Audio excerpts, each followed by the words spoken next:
right, well, welcome everybody. We're going to wait a couple minutes as people come on in the room. It takes a while. So, got a lot of people joining us tonight. I appreciate that. We have a tremendous program for you.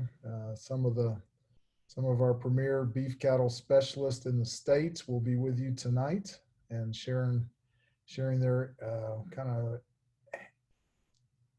that down to earth information about what all this means to the beef cattle producer. So I appreciate you all being with us tonight. I do also want to thank, as we go forward, the Texas Beef Council. Texas Beef Council has been with us for Beef 706 since 1993. Of course, we've been doing programs with them since I've been here and well beyond, but 1985 is when I came on the scene, and they have always been very supportive of beef cattle producer education, and Beef 706 is one example of that, and have been with us through the years, and we appreciate them being a partner in tonight's meeting. Really more than a sponsor, they're a partner with us, and because of their generosity, we're able to offer this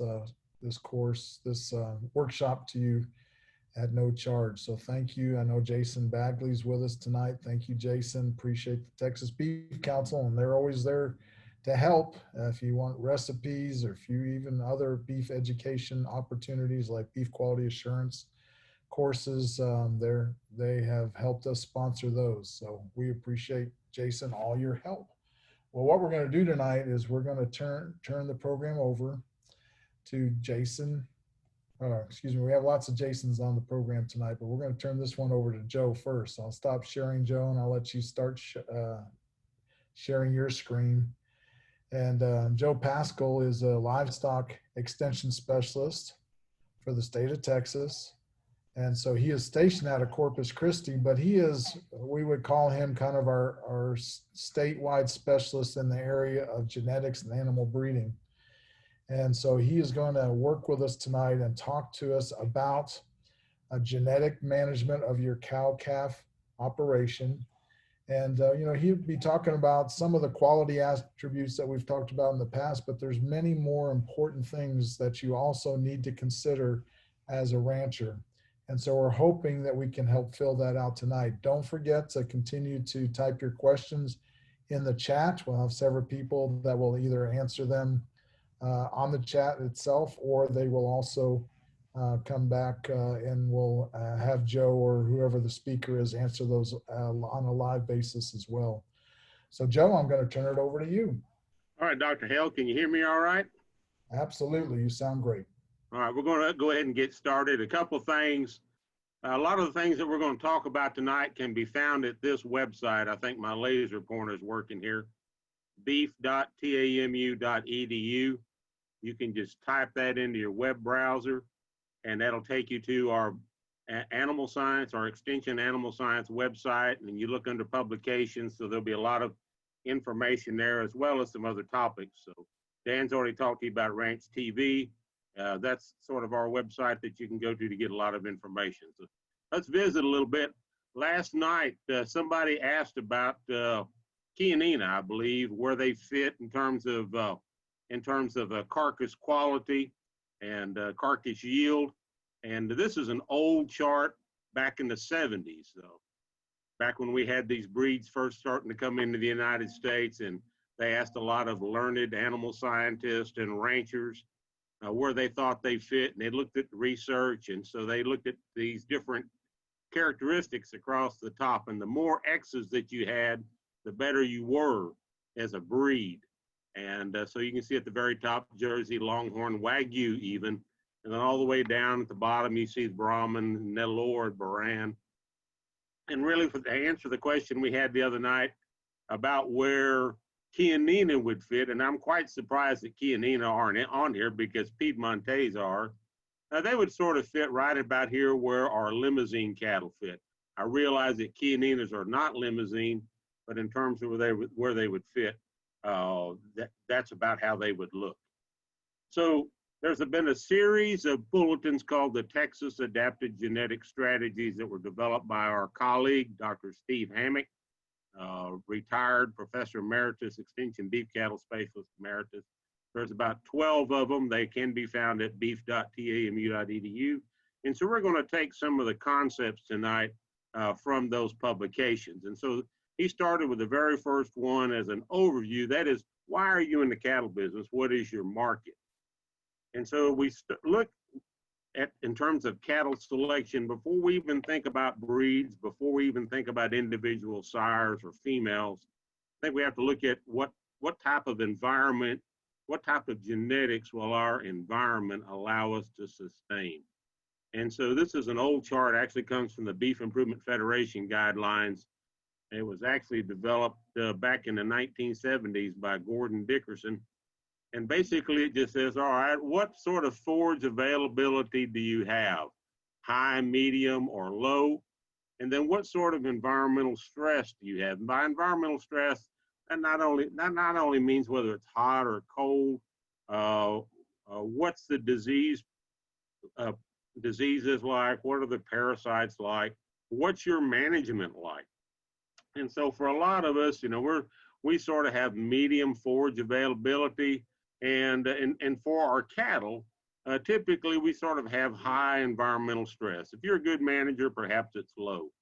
And so if you look across these 6 characteristics, milking ability, mature size, ability to store energy, that is to be fleshy like I am, stress tolerance, calving ease, and lean to fat ratio, carcass cutability, you can kind of get an idea that if you're looking for breeds of cattle, and even within those breeds of cattle, you're looking for individuals that are sort of in the middle of the group, right?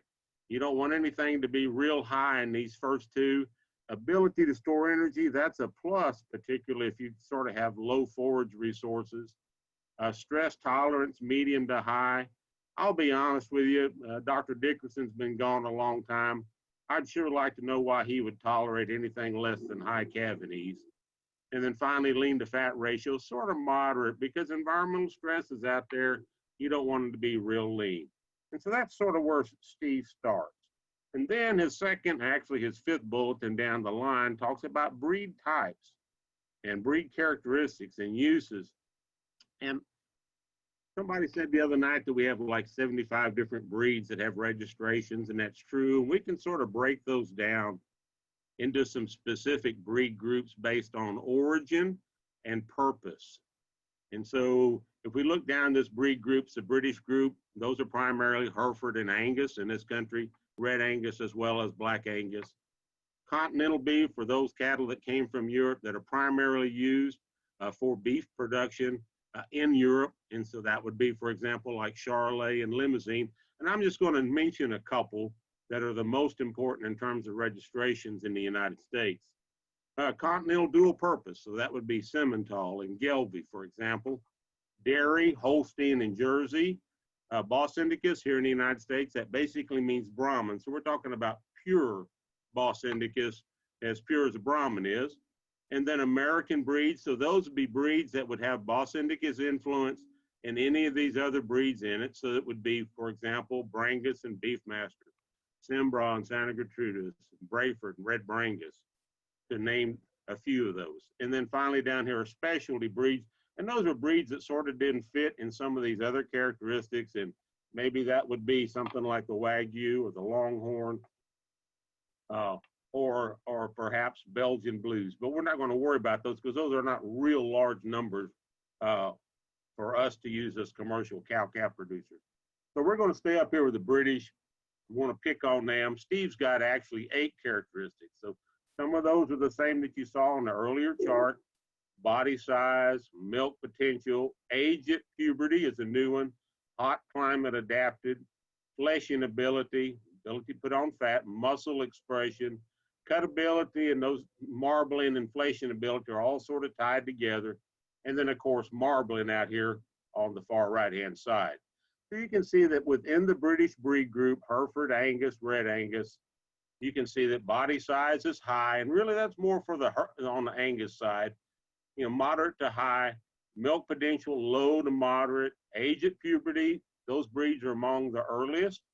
Hot climate adapted, not so much. Fleshing ability is high, muscle expression is moderate, You can find individuals that are going to be higher than that, but on average for the breeds, that breed group is average. Cutability is low, and that's because fleshing ability is high and muscle expression is moderate. So on the average, cutability will be low compared to some of the other breeds. But you see that marbling is moderate to high, among the highest of any of the breeds except perhaps the dairy because of management. And so you can kind of look down that and see. So the next question then is, how do I use those breed types? And so Steve has an answer. How do you use these breed types for commercial herds? And so we talk about commercial crossbreeding. I love this old Ace Reed cartoon. Well, yeah, I can tell it's a crossbred, but with what? And that's what we have to be careful of. If you're selling calves as wean calves, those buyers have to be able to recognize their genetic potential by the color of their hide. Okay, if you're feeding cattle and you know what the genetic potential is, you don't care what the color is. So Steve has a really nice bulletin, and that bulletin had a really nice chart. And so what he's got over here on the left-hand side, he's got the cow breed or cross. British, okay, Bos Indicus by British. So that could be, for example, a half Brahman, half Hereford, or half Angus cow, okay? American, so Beefmaster, Santa Gertruda, Simbrau, Brayford, Red Brangus, all right? An American cross, and so that'd be sort of like what I have. So I have some Brangus females that I've got some Red Angus in, and so that would be sort of an American cross. So that'd be an American crossed with anything else. It could be crossed with British, it could be crossed with any of the Continentals. So Continental British, Dr. Hammock often calls those tweeners because they're sort of in between. Okay, they have a lot of value, particularly probably north, I would say north of I-10 here in Texas in the United States, maybe I-20, but for sure I-10. And then Continental Bos Indicus, so like for example, the Simbrau or maybe a Charbray. And then across the top, he's got up here, he's got what kind of sire breed types you could use. So again, we're going to follow the same pattern, same sort of breed group. British, Bos Indicus, American, Continental. And I'm going to stay with those four. Now we're talking about commercial beef herds. So this is not about if you breed purebred Brahman cattle, this is not to insult you at all. This is to try to help your commercial customers. And so if we look over here on the British side, anywhere you see an M, that means that it makes an ideal market calf, whether it's a male or a female, whether it's a steer or a heifer. It'll make a good market calf. And anywhere you see an R, it means it'll make an ideal replacement female, okay? And so it doesn't make any difference in this particular case in British by British if we're talking about straight breds or crossbreds. So a straight bred Hereford or a straight bred Angus or a black Baldy, a Hereford Angus cross. Any of those sort of fit that particular program. If we go down British and we just run down, we have British sires and we have Brahman cows. Well, we know that the Brahman Hereford, the Brahman Angus female is a very highly valued replacement female. Unfortunately, as a market animal, unless you're feeding them yourself, okay, they're not going to get the value, okay, running to the sale ring. But if you feed them yourself, you can get that value. But for purposes of trying to understand how this would work for a commercial producer, they have to understand that that's not the most ideal cross to create market steers and heifers. Now, Bos Indicus by British female, using a British sire, of course, you're back in business. You're back with both market and replacement females. And you can kind of see as you go down this, it's exactly true for any of those. Now, I'm just going to slip over here and look at Bos Indicus, and you can see the difference, all right? We already talked about the value of Bos Indicus by British, half and half as a replacement female. To be real honest with you, I would rather use a British sire on Bos Indicus females rather than a Bos Indicus sire on British females, unless those British females were mature females and had had at least one calf before, okay? But as you look down here, we start to get a little too much Bos Indicus influence as we go down this list. The American, remember, has got Bos Indicus in it. The American Cross has got Bos Indicus. And so this sire is going to give half Bos Indicus genetics all the way down this. And so if the female has any Bos indicus in her, then we're above half, and a less desirable market calf unless you feed them yourself, okay?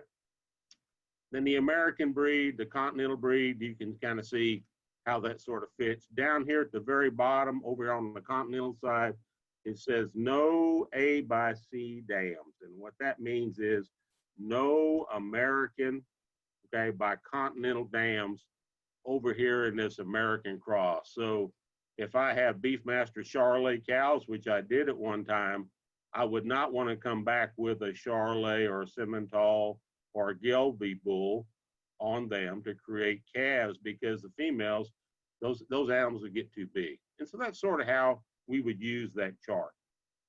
So now we're going to talk a little bit about breeding systems, and nothing new. We only really have two, all right, a straight bred and a crossbred. And we talked about straight bred and crossbred plans in that previous slide.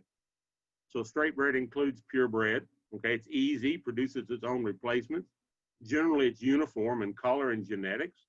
Not all breeds fit every environment. Okay, it takes a long time to correct faults through selection. No hybrid vigor. Crossbreeding, okay, we like crossbreeding. And at one time, we didn't like crossbreeding. We've liked crossbreeding for the last 50 years or so. But the important thing, it needs to be planned. More than one breed. If you use more than one breed, that means you have to have one or more herds. Some produce their own replacements, some don't. Some lack uniformity and phenotype, that is physical appearance, but not the genetics within the cross. Okay, breeds can be combined to fit different marketing situations and environments. And if you don't like what you got, you can add a breed and change it. The beauty of crossbreeding systems is hybrid vigor. But remember that hybrid vigor is transitory. It is not passed from generation to generation. We have to work to keep it. But those are our two basic systems. So the idea is to basically, whether you're looking for crossbreeding systems or straight breeding, select the best animals for the appropriate breeds to become parents. In crossbreeding, the effect is to increase genetic heterozygosity. That means to have different genes at each allele on every chromosome. Remember that hybrid vigor or heterosis, the effects are cumulative. So my heifer calves grow faster, they breed earlier, okay? They're more fertile, they have more calves, they produce more milk, all right? The calves wean heavier. Those are cumulative effects. Everything builds upon the other, okay? And probably the most important factor that's overlooked in crossbreeding and hybrid vigor is the fact that those crossbred females are longer lived. Okay, and that's very important. If you try to buy replacement heifers in the next 3 or 4 years, you'll realize why it's important to have a cow that's very productive, 8, 9, or 10 years of age. The opposite effect of inbreeding, it is the opposite effect of inbreeding, which means that we're trying to make those genes more similar. Now, all breeds have some degree of inbreeding. Otherwise, we wouldn't have white cattle with red cattle with white faces, or black cattle without horns. Or we wouldn't have gray and red cattle that have humps and long ears, because they breed that way. All right, so it doesn't take very many genes to create hybrid vigor. And this is just a summary of looking at the general traits and whether or not heterosis is high, moderate, or low. And typically those traits that are hard to select, all right, female fertility and calf survival, generally exhibit the highest heterosis. Male fertility, growth, body size, milk production, marbling are moderate. And by moderate, I mean around 40 to maybe 50%. By low, I mean less than 20. And then product type traits, ribeye area, fat thickness, mature size, any linear body measurements. Heterosis is generally low because the animal's almost mature. Heterosis doesn't affect late in life traits as much as it does early in life traits. So selection, and that's what we're going to talk about a little bit. It's which animals become parents and why. And the why is important. You have to have records. You have to know why you selected them, okay? And not only which animals become parents, but how many progeny they produce. So I'm going to show you 2 bulls later on. One of them has produced a lot of progeny, one hasn't produced any, or hardly any. And there's obviously some difference there as to why breeders prefer one over the other.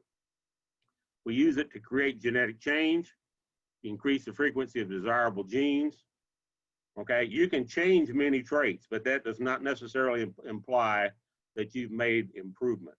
Okay, and so we can talk a little bit about how selection works.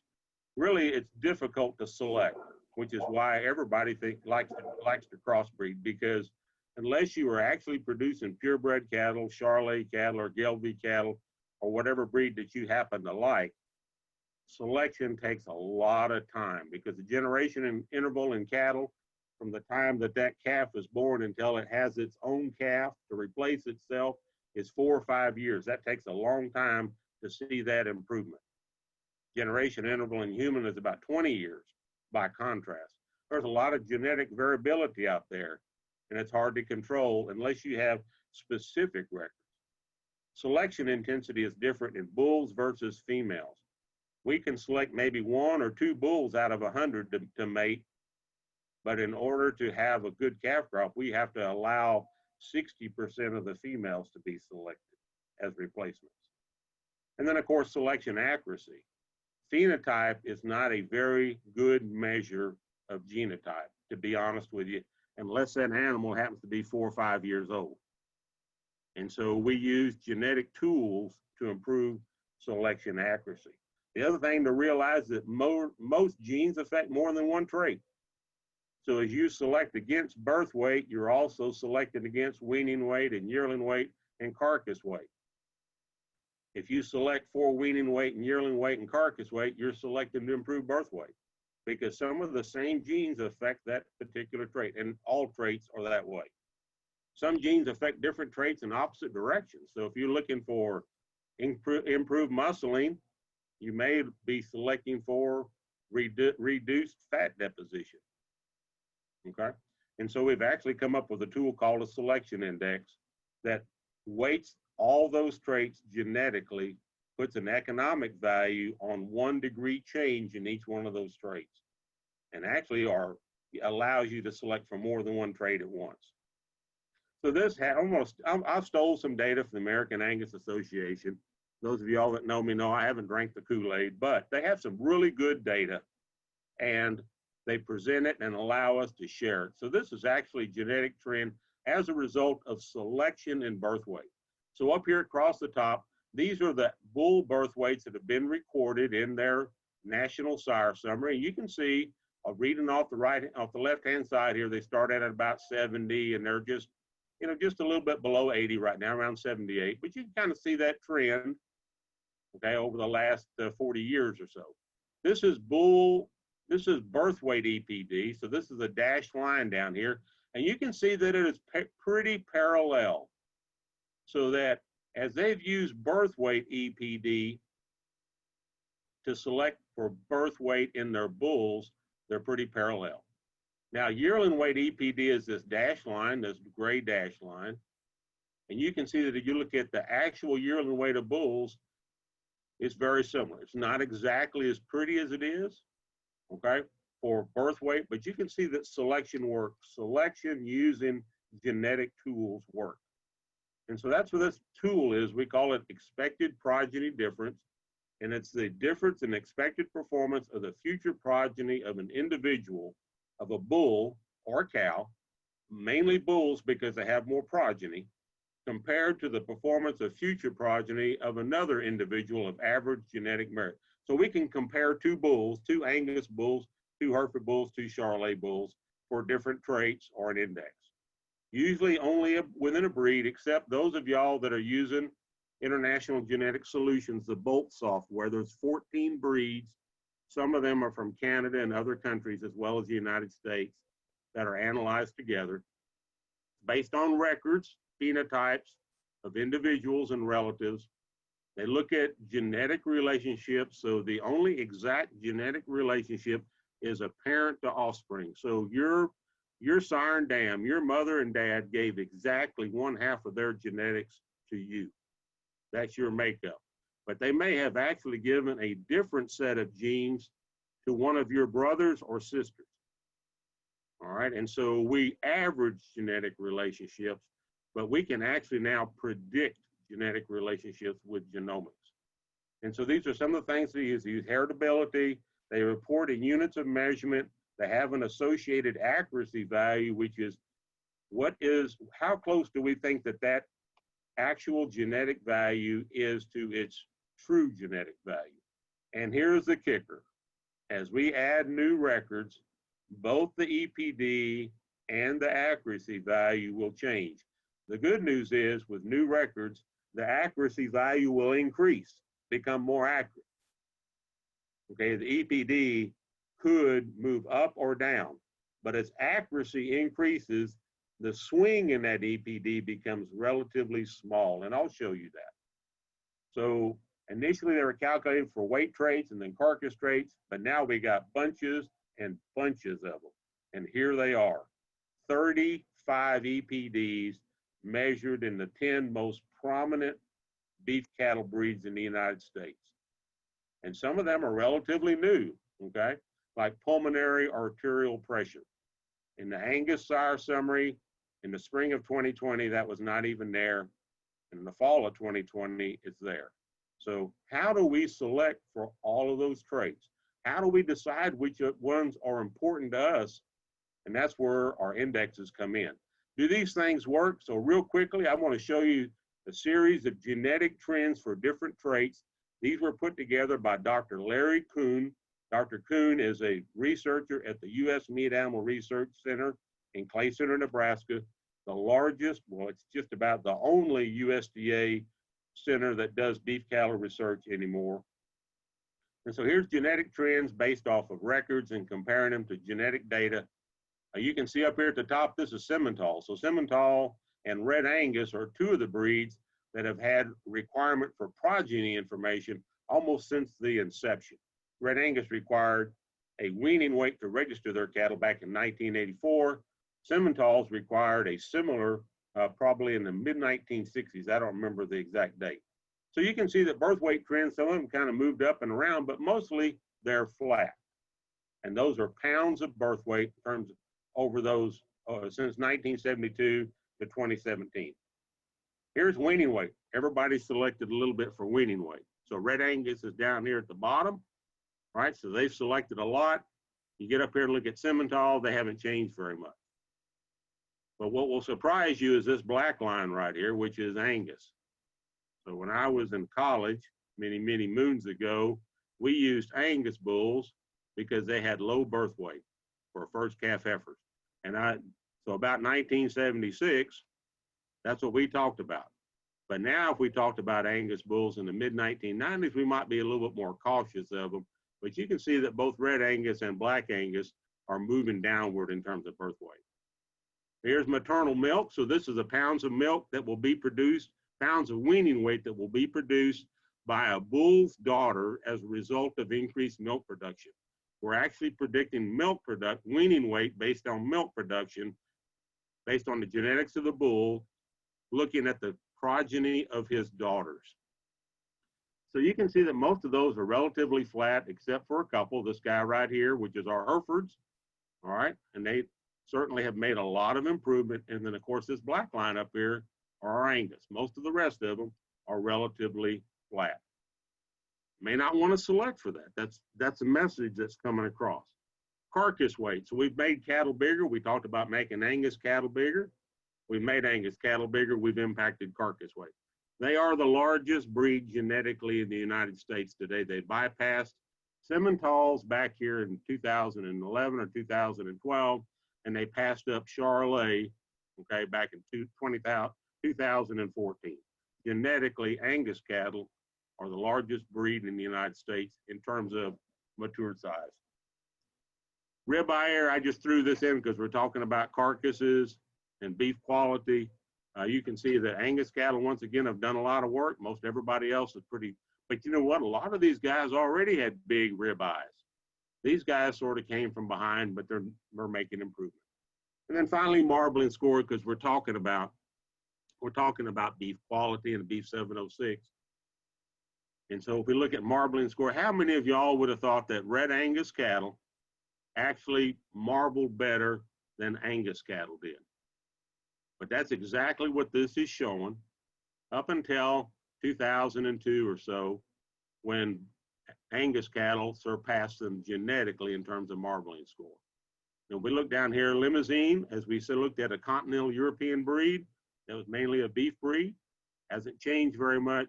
All these others are sort of in the middle. Honorable mention there to Simmental, have made some progress and are still making progress.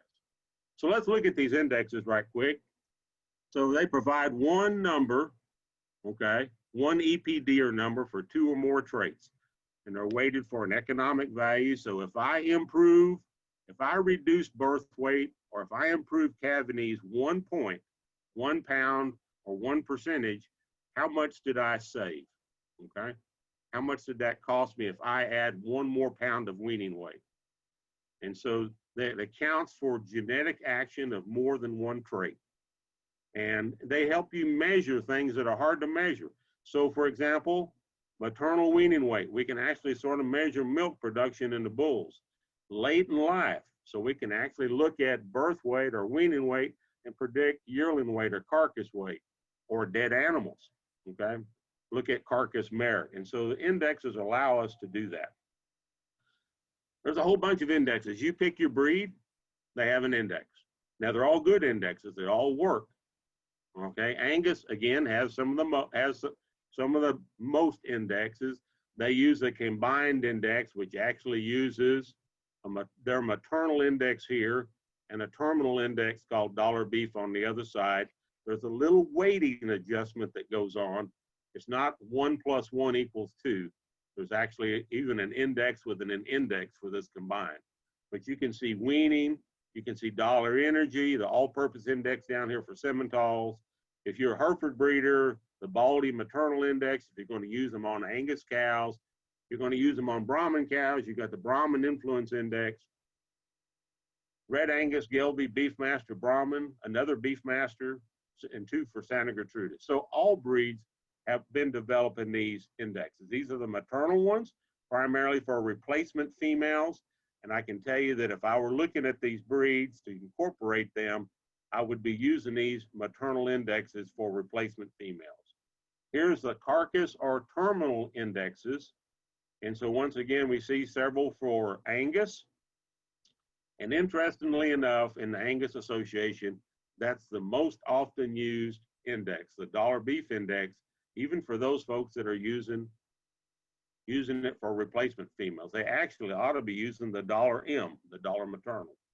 But nonetheless, so there's a whole bunch of different ones: Limousine, Simmental, Gelby, Charolais, Red Angus, certified Hereford beef, dollar sign, dollar T for Beefmaster, terminal index for Brangus, dollar bull for Brahman, and the terminal index for Santa Gertrudis. So these, if you're in the purebred business, this is what you want to use. If you are even in a if you're crossing and you're using these bulls, then these are the indexes that I would look for if I am either going to raise replacement females or I'm going to market all my calves, okay, through some sort of a terminal system or carcass.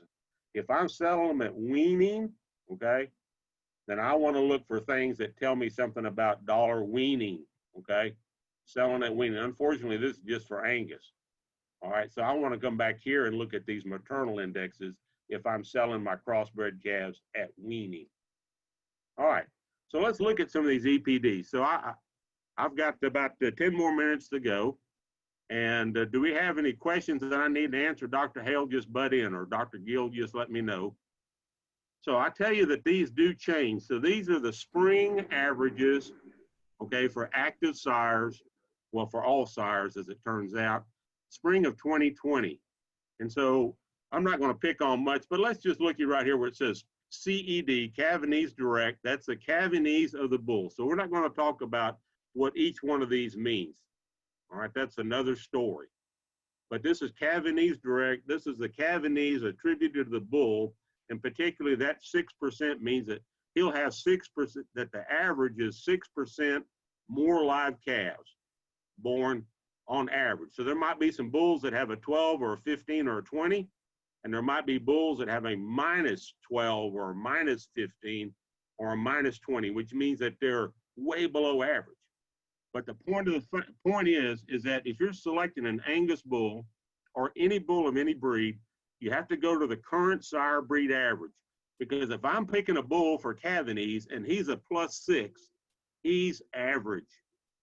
I got to find a bull better than that. Okay. But that spring of 2020, let's fast forward now to the fall of 2020. Okay, we're still +6. Average hadn't changed much. Actually, birth weight changed and weaning weight changed a little bit. And some of these others did too. But there's a new trait on the block, PAP, pulmonary arterial pressure. And what that is, that's a new trait that looks at exactly what it says. Okay, what's the blood pressure of these cattle? Pulmonary arterial pressure. And so you're looking for positive numbers, just like for Cavanese direct. That means they actually have lower blood pressure. So that was the question, Joe, is how is that measured? That's a good question. I really don't know, Dan. Okay, I apologize. It's a relatively new trait. That's a good question for Dr. Megan Rolfe at Oklahoma State, but I will get that answer to you and you can pass it out, okay? And that's really because cattle that are raised at elevations above 5,000, okay, have elevated blood pressures and that can actually cause high altitude sickness and death. And that's why it's there. So let's look at these two bulls right quick. I blanked out their names and I blanked out their brands. Okay, and I actually stole this from a 2019 sale catalog that I found at the A&M Beef Cattle Center back in December. And so here we have all their traits, Cavanese direct, birth weight, weaning weight, all the way through. And you can see that there's no pulmonary arterial pressure. Here's the index values down here. And so because this is a beef quality program, let's look at marbling. So here's the EPD for marbling, 0.91 of this bull. We're going to call him Lefty. And over here, the bull on the right, righty, he's a 1.61. So which bull is better in terms of marbling? At least on the basis of EPDs, the bull on the right, okay, is about 7/10 of a point in terms of marbling score higher than the bull on the left. So if most of my cattle were high select, he would move them into low choice. If they were mostly high choice, he would move them into low prime. Okay, so that's how you would read that. Okay, so how do you know how much improvement? So that we just talked about that. All right, but here's the thing to remember is that, okay, I've got an Angus bull and a Hereford bull that I'm looking at. How can I compare those two bulls? And so we have a crossbreed EPD. Once again, this is put together by the U.S. Meat Animal Research Center. Larry's involved in this, okay? And so we set Angus at a 0 base. So we don't add anything to the Angus bull EPD. But for example, for the marbling score, if I've got a Hereford bull, and down here at the bottom, I've got a Hereford bull with the same EPD for marbling as my Angus bull. So my Angus bull was 1.6, my Hereford bull is 1.6, but if I want to compare them for marbling score, I have to actually subtract minus 0.32 from that 1.6 to make 1.29 to make that Hereford bull comparable to the Angus bull. So I actually have to find a Hereford bull that is about 1.92 in marbling score to be comparable to that Angus bull. Okay, so we can use that. The other thing to remember is that every one of these EPDs have an accuracy value. And so this is actually the bull that's on the right, okay? He's a young bull. His accuracy value for marbling was only 1%, which means that we didn't think very much, was only 0.34, okay, which is not bad. He is in the top 1%.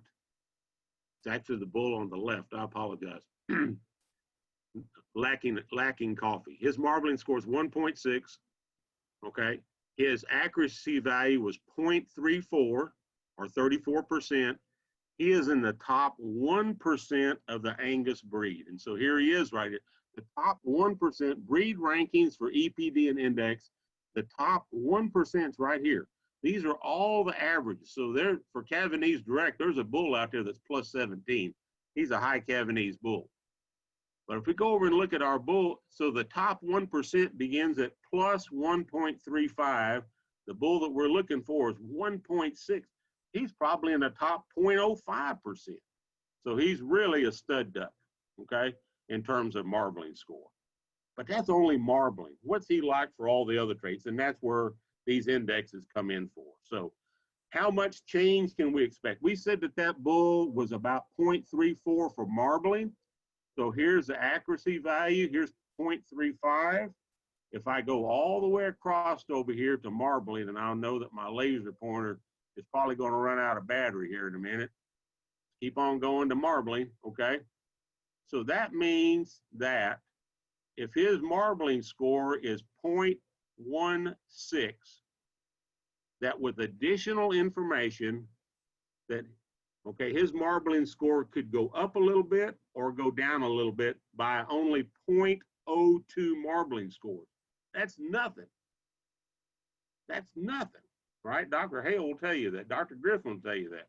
We can't even measure 0.02 of a marbling score. And so we're pretty confident of his marbling score, even at 34% accuracy. Now, one thing I want to point out is that if you look up here, the previous slide showed all the values. And so over here on the side, these are the index values, all right? From here this way, these are EPD values of individual traits. But from this way, these are EPD values of the indexes. They do not have accuracies. Only EPDs have accuracies. The individual indexes do not have accuracies, so don't be looking for them.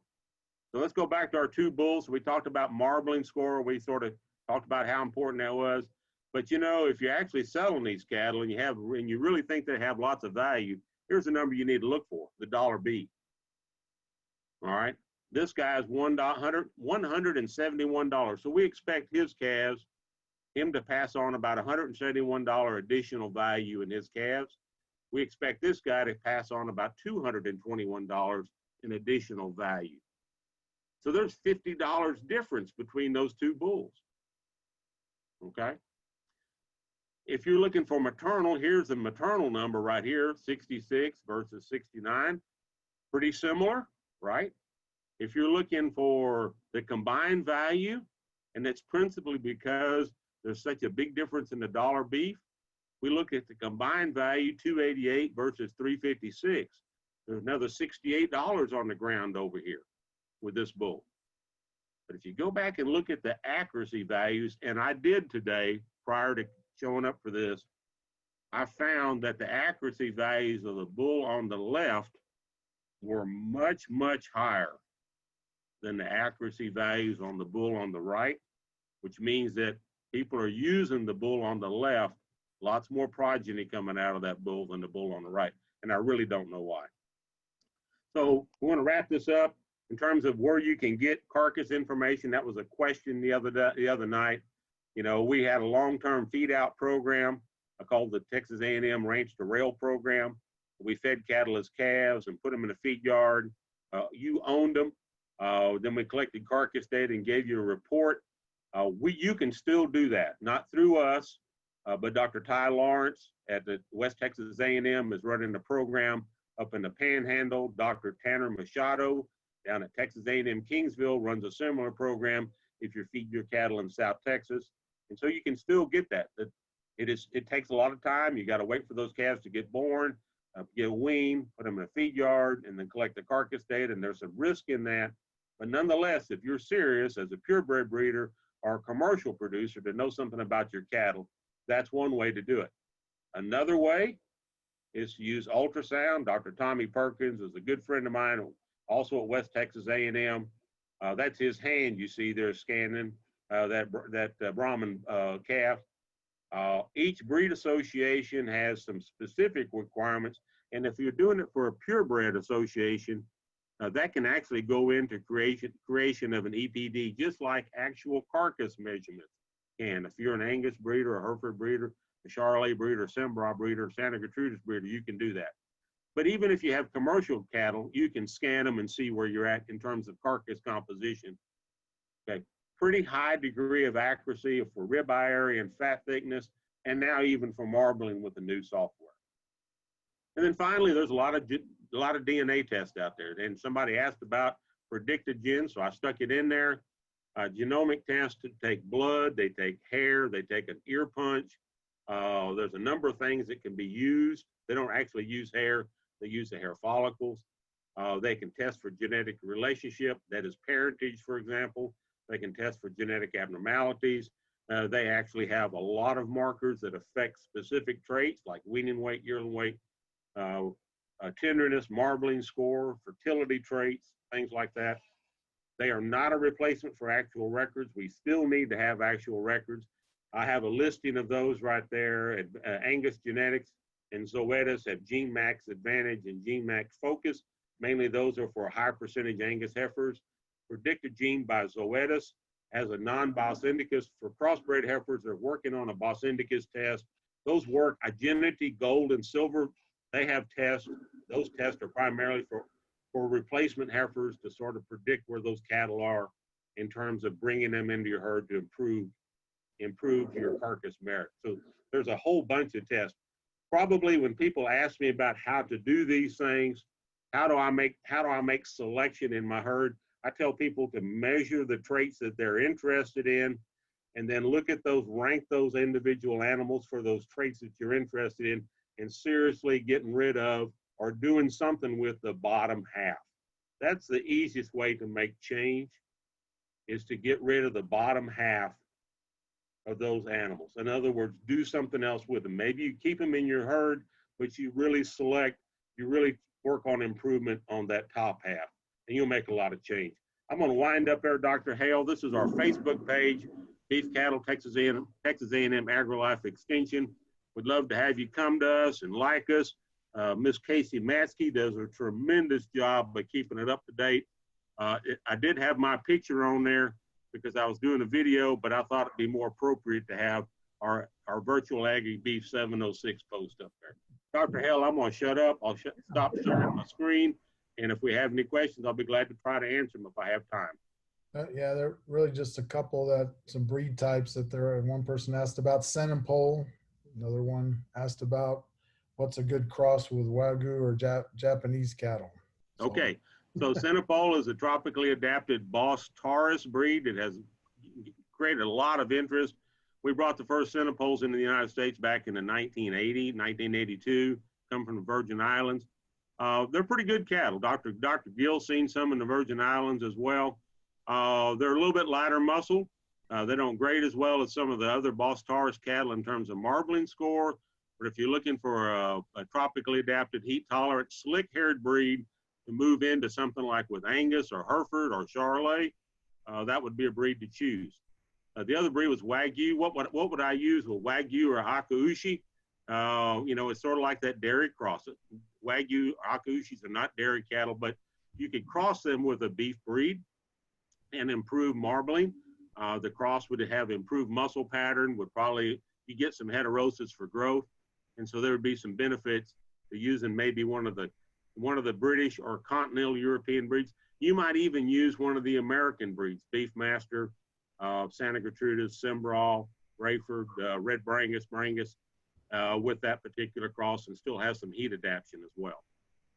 You bet. So a lot of times you talk about making sure the cow adapts to your environment. So that's big part of that. And then choosing your bull for the market that you're selling to, right? Exactly.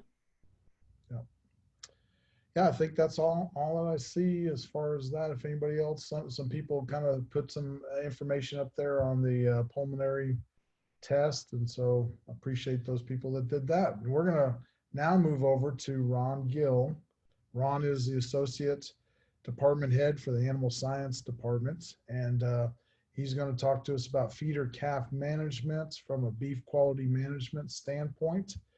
And, these talks, both the one that Joe just did, plus this one, are ones that we do during our regular Beef 706s. It's kind of a nice wrap up to when we learn all about the carcasses and about average daily gain and feed yard performance. And then we talk about the lean meat yield and all of that. I appreciate these two, and then also we'll hear from Rick Machen on what's really important in the beef cattle industry as a rancher, and they've kind of bring things back to home as to what maybe you can go home and do tomorrow, or at least think about as you're going home, from a Beef 706 program. So Ron, I'm gonna let you turn off your mute and let you go. All right. Well, I appreciate the opportunity to visit with everybody tonight, and hopefully we can get through this fairly smooth as well. Like Dr. Hale, we're trying to relate this back a little bit to what you need to do at the cow-calf level in particular to try to add value to your calves and improve the quality of the cattle that you're producing. So that's kind of going to be the direction we take as we go through this. One thing we always try to figure out is, we talk about value of cattle a lot. Saw this on the back of a business card one time. Said value is created when you produce a product that meets or exceeds the expectations of the customer. And it does that every time, not just on average. And as we look at the cattle we produce, a lot of us don't even know what kind of value or quality that our cattle have. And it's very difficult, as Dr. Paschal said, sometimes to even find out what that value is or what kind of quality you have in your cattle. We do the best we can, but we don't ever get to evaluate that and look at the data that comes off our cattle unless we can follow them through into another segment of the industry or all the way through into the carcass and the beef like we looked at last night. So that's one of the problems we have, but we can use these predictive tools that Dr. Paschal talked about and try to build one with as little defect in it as possible from a genetic standpoint. So we'll talk a little bit more about that. But as we define value or quality, I'm going to kind of use them simultaneously a little bit through here. If you were a cow-calf producer, you might define producing calves such as these baldies standing in that picture as high-quality calves. And if you look at them, they are indeed, well, most people would consider high-quality calves. There's variation in them, but once again, they look like they're fairly well muscled, cattle that would perform fairly well as they go through it. If you were a feedlot man, or even perhaps in the stocker phase, you're probably looking at cattle that'll just gain and not get sick and die on you. That's the main thing in that part of it. As we get into the feedlot phase, if we had 80% choice, 80% yield grade 1s and 2, that would be really nice. We're getting closer to the 80% choice part of it, but what we've kind of sacrificed is the yield grade 1 and 2 component. But we haven't really figured out how to get that much choice without adding some extra fat to those cattle. And then the other thing we've talked about is average daily gain and cost to gain in cattle. So you've got to have those where they gain efficiently and don't cost you a whole lot in that process. So feed efficiency is very big in that segment of the industry. And to be honest, it's very important. I think maybe Dr. Machen may tell you in a little bit in the cow side of it. So not all these things are uncoupled, but what we don't have in this list right here is actually carcass weight. So if we're going into the beef side of it, remember last night we had a lot of discussion about how much value there was because of weight. So we've got to be careful about chasing all things just for the carcass. So we've got to have cattle, as Dr. Hale mentioned at the end of Dr. Paschal's presentation, cows that match our environment, produce in our environment, are efficient in our environment, and then we can produce the best quality calf that we can out of those. To a consumer, quality is probably going to rely on what sits on that plate. Whether it be a burger, whether it be a steak, it doesn't really matter. It's got to be eating quality is number one. Safety of that product is probably number one, quality be number two. And so we look at a lot of things differently at different segments of this industry. And because we're so segmented, we don't always tie all this together. And so there's some little things you can do from a marketing standpoint along the way, as well as a cow-calf producer, to capture the value you have in your calves. And that's kind of where we're going to go next in this presentation.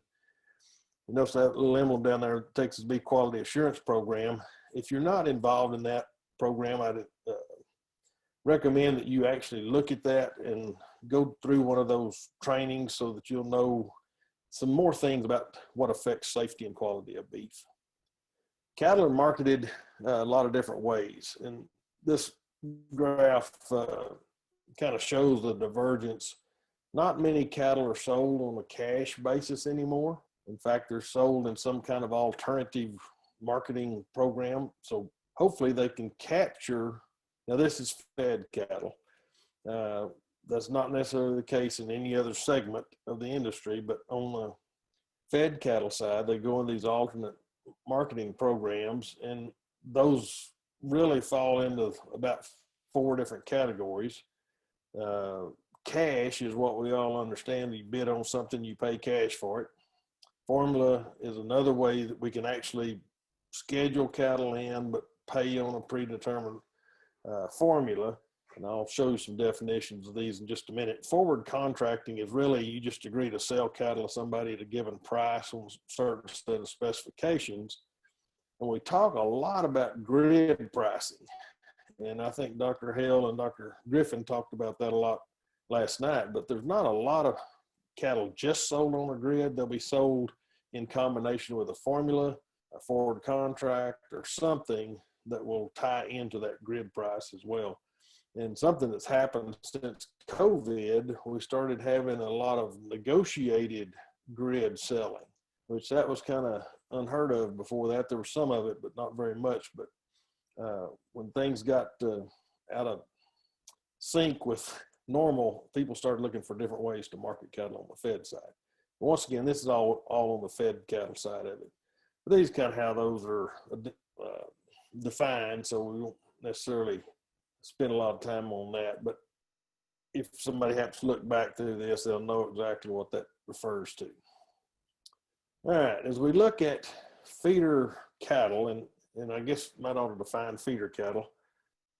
Feeder cattle are those that are coming either straight off a cow and going into a feedlot, or they're coming out of a stocker operation. And the stocker operation are those calves that came from a cow-calf operation and went on to grass somewhere.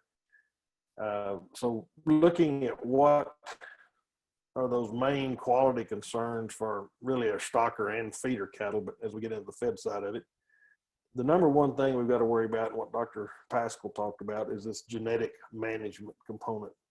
We have to build genetics into cattle that allow them to express these quality traits that we're trying to produce and capture in fed cattle. But not only that, but they also have to work within your environment as a cow. If you're keeping replacement heifers, you can't uncouple those traits. So it goes back to those different types of breeding programs that Dr. Paschal talked about. You may have something specifically targeting replacement heifers, some that do both, and there are breeds and breed combinations that certainly allow you to do that. Another area we talk about is animal health practices and products. What we do and what we administer to cattle can affect quality. And so we'll address those a little bit more. If you've been through a BQA training, we address that in great depth as well. Another area is how we process and handle cattle.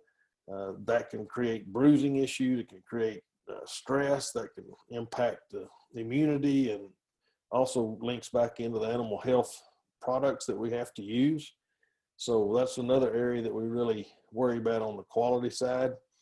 And then to express your genetic potential, nutrition is important.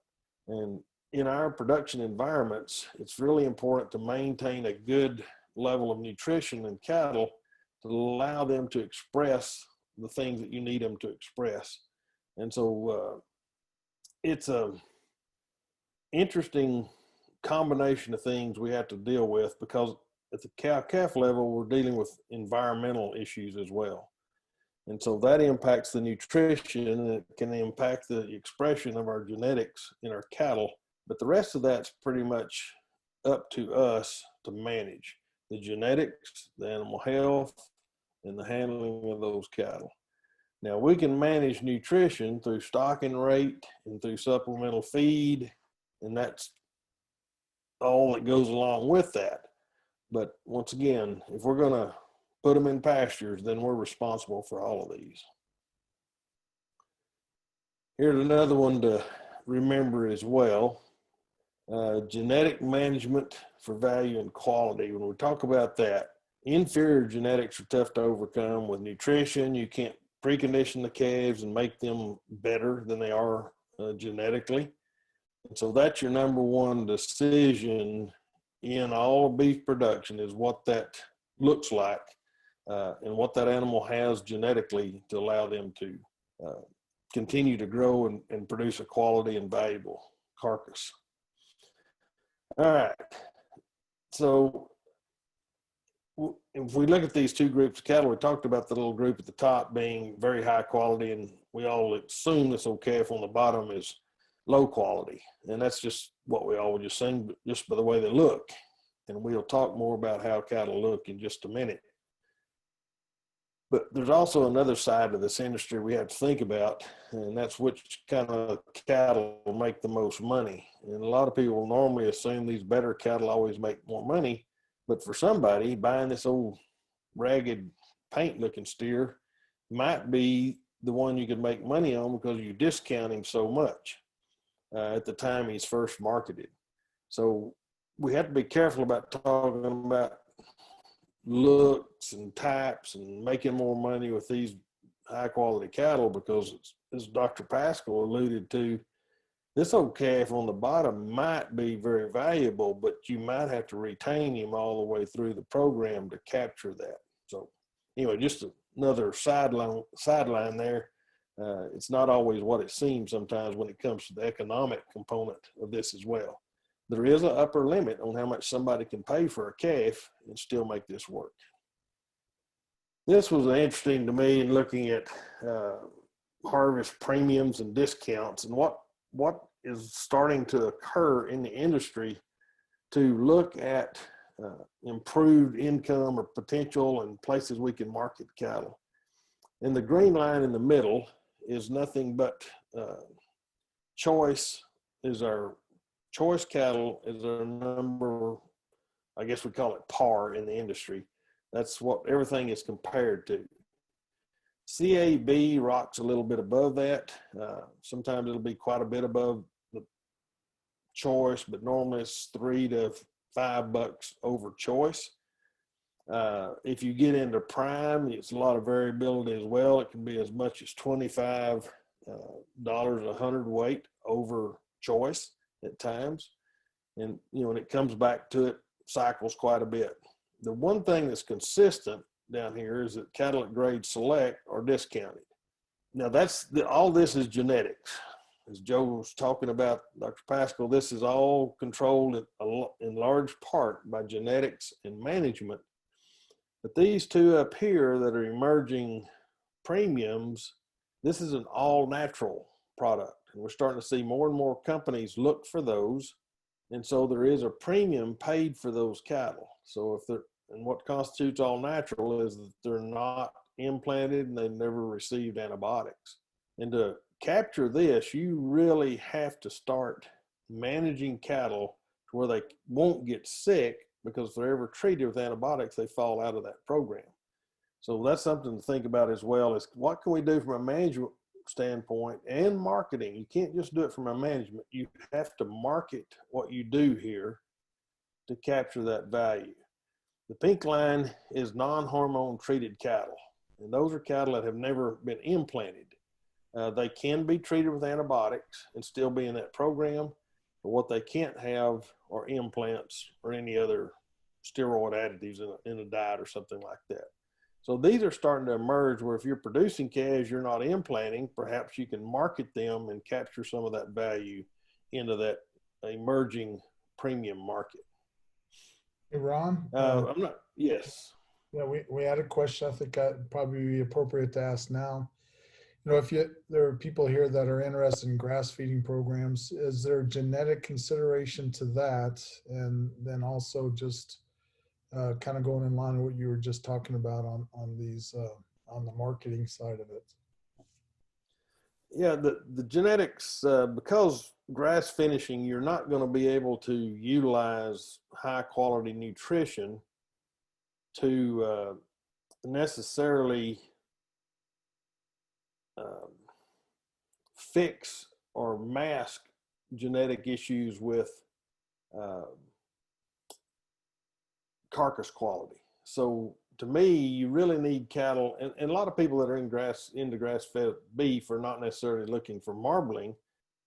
But if you don't have some marbling in the beef, you have a hard time cooking it easily to where it doesn't have some toughness issues.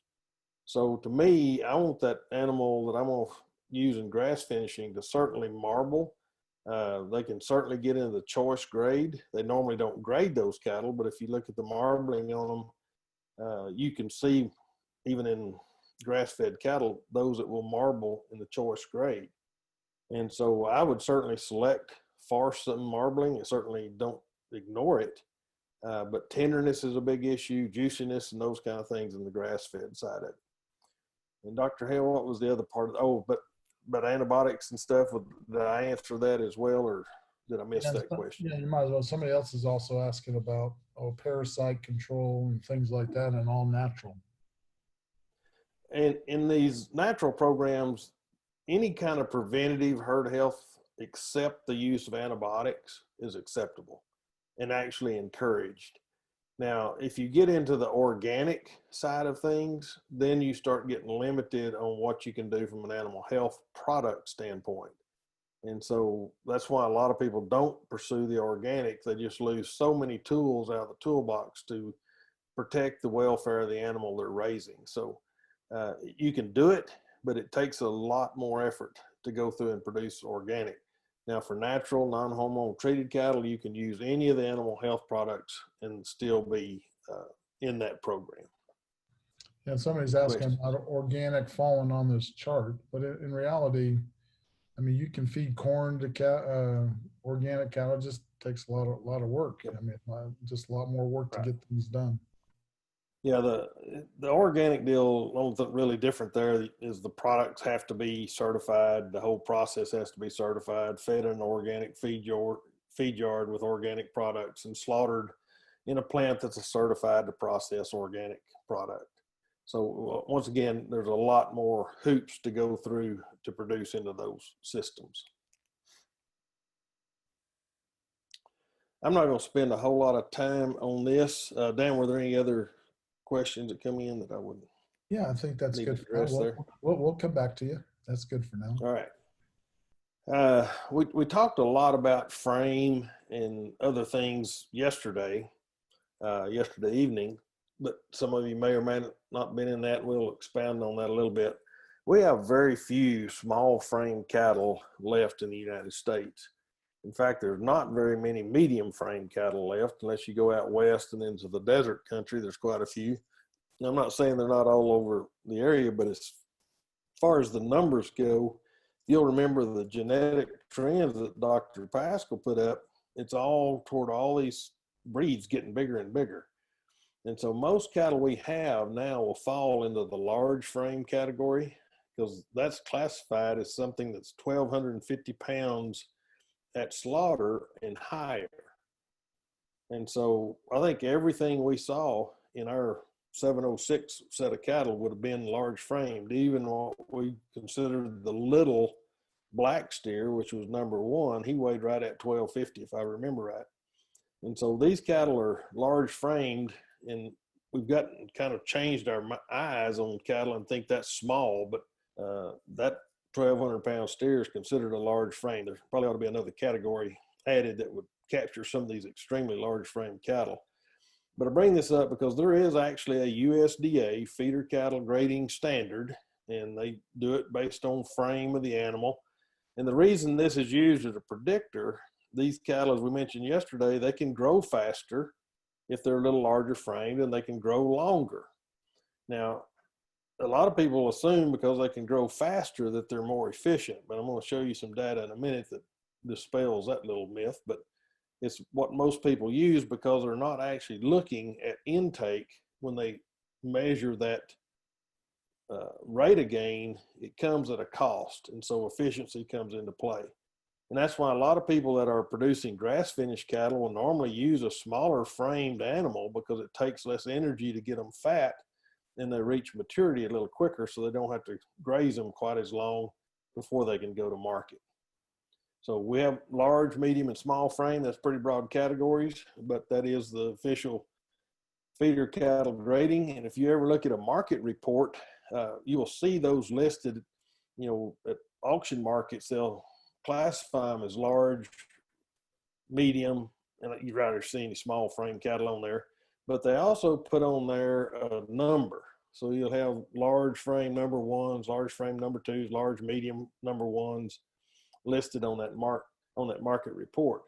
The numbers, and this is different than the yield grade numbers that we saw. In fact, it's kind of opposite. So we get numbers that all these different scales get confusing after a while because we have body condition scores, we have muscling scores, we have yield grade scores, and we all use the same numbers, but they all mean something totally different. But when we talk about muscling, a number one is what they call moderately thick and full in their muscle pattern. In fact, they're a little wider back here at the base of their stifle, as Dr. Clear was talking about. And then the cattle that are in number two. Number twos will be kind of flat. Those dairy cross steers that we brought in, they would probably fall between a number two and a number three in this category. They had some muscling, but not near enough, in my opinion, to be number twos. And that's one of the problems we get with some of the dairy cattle. They're just too light muscling. And in beef cattle, we normally associate a number three muscle as something that's not very thrifty and pretty thin throughout the forequarter and hindquarter. Number fours are really, they're healthy, but they don't have much thickness. And you'll find some dairy cattle will certainly fall into that. Jersey type cattle probably would because they have very little muscle, particularly at weaning. So you'll have large frame ones, large frame twos, medium frame ones and twos. And so when you see those numbers on market reports, that's what they're referring to. And for the most part, if you're not a large to medium frame one or two, you're going to take a discount. If you are one of those large frame, medium frame ones or twos, they will normally be the cattle that are most in demand. And so that's something to think about as you're producing cattle. Just try to stay out of the light muscled cattle so they don't take a discount if you're marketing through normal marketing channels. So if you've got some cattle that fall outside of that, you might have some small frame cattle that aren't extremely heavy muscled. Maybe you market them directly to somebody else in the beef or in grass-fed programs, organic, something like that, or even pasture finish some at your place and not market them. So anything that's going to take a discount, you can probably add value to it by taking it further up the chain and selling it closer to mature weight and finished weight. We keep talking about muscling, and the main reason that comes into play and what we've seen the last 2 days really in 706 is it impacts yield of the carcass. So as you look at the white steer here, the lighter colored, he's going to have the highest muscle score. He'll certainly be a 1. This one might be a 1 in the classification, but he's on the lower end of it. And then we'll have a steer here that's a 3, probably, little dairy cross looking steer. And these cattle will have descending yield as you go from right to left. And so that's why muscling is so important in the way we price cattle and how it affects the value of those cattle. We've talked a lot about frame. We saw the big Holstein steer in the mix. He had a lot of frame, he had a lot of growth, but he didn't have the yield. But in beef cattle, most of the time, if you can get a little larger frame, you can put more muscling on it, and therefore you can increase yield of the animal. That doesn't necessarily hold true in the dairy type cattle, But that's one reason frame is so searched out, and why a lot of breeds, as Dr. Paschal showed, have increased frame size over the years. But remember, if you get the steers bigger, they're probably coming out of cows that are bigger. And I think Dr. Machen will probably touch on that, but we have to be careful about chasing frame and yield on feedlot cattle, because we're doing it at the expense of efficiency at the cow-calf level. All sorts, and this is not a breed specific issue with frame or anything else. You can have big black ones, you can have little black ones, big white ones, and small. So it just depends on what you're looking at and where you're at as to what color they're going to be. So don't get hung up on color. There's some other things on color we'll talk about in a minute. But I like this little graph. This is some older data, but I was looking at frame size on these cattle, small, medium, and large frame cattle. They certainly did finish at the targets. It's about 1,000-pound steers here, nearly 1,200 pounds, and 1,300 here. Average daily gain was higher in the large frame cattle. They also ate more, but it also took more pounds of feed to put on a pound of gain. So these cattle, even though they were large framed, are less efficient at converting feed into pounds. Now that goes against all things you hear these days in the industry. But if you feed them to a standard endpoint, all of them had a 1/2 inch back fat when they slaughtered them. So that's kind of when we have our target, and say cattle are ready when they have about a 1/2 inch back fat. Right now they're taking them up 6/10 or 7/10. We saw some yesterday with a 1 inch back fat in beef cattle. They are a little overdone. And so we really look to this 1/2 inch as our endpoint, and we feed all of these to the physiological same endpoint. We end up with more efficient cattle actually in the small frame category. Very different than what a lot of people think. Now, muscle size is lower. Yield grade, though, was actually lower. The numerical yield grade means they actually yielded as much or more pounds. And there's not a whole lot of difference between a 2.8 and a 2.9, but once again, the yield grade was there. It was interesting in this set of cattle, the small frame cattle actually had the highest quality grade. And so that's something else that we tend to think of. But Angus has done a great job, as we said, increasing frame, increasing growth, and at the same time adding marbling to their cattle. So it's not a linear deal, and you can select for these different traits within each breed. But we really need to think about this efficiency, and we don't have a good way of measuring that a lot of times in a feedlot setting or in a cow-calf operation. But we're getting some technology that allows us to look at individual animal intake and efficiency of gain and what those endpoints are. So we'll see more and more work done on the efficiency side in years to come. But when we look at the genetic factors affecting value and get back to that, breed and breed type does have an influence on perceived quality of that animal. Now, the steer on the left there is out of a Angus looking cow and a Charolais bull. And if you'll notice, he has a black nose. Now, a black nose Charolais will bring more money than a pink nose Charolais. And one, it indicates that the dam had some Angus genetics or some black hair coat that lets them know or perceive this animal to have a better chance of grading perhaps than a pink nose Charolais would have. Now that's how, I don't know if you want to call it silly or not, some of this gets, but there's quite a bit more value in these black nose Charolais than are in pink nose. And that's the reason is the perception of how they're going to perform. And so just keep that in mind. It is a lot of times nothing but perception, but these cattle have a history of performing extremely well. You think back to Dr.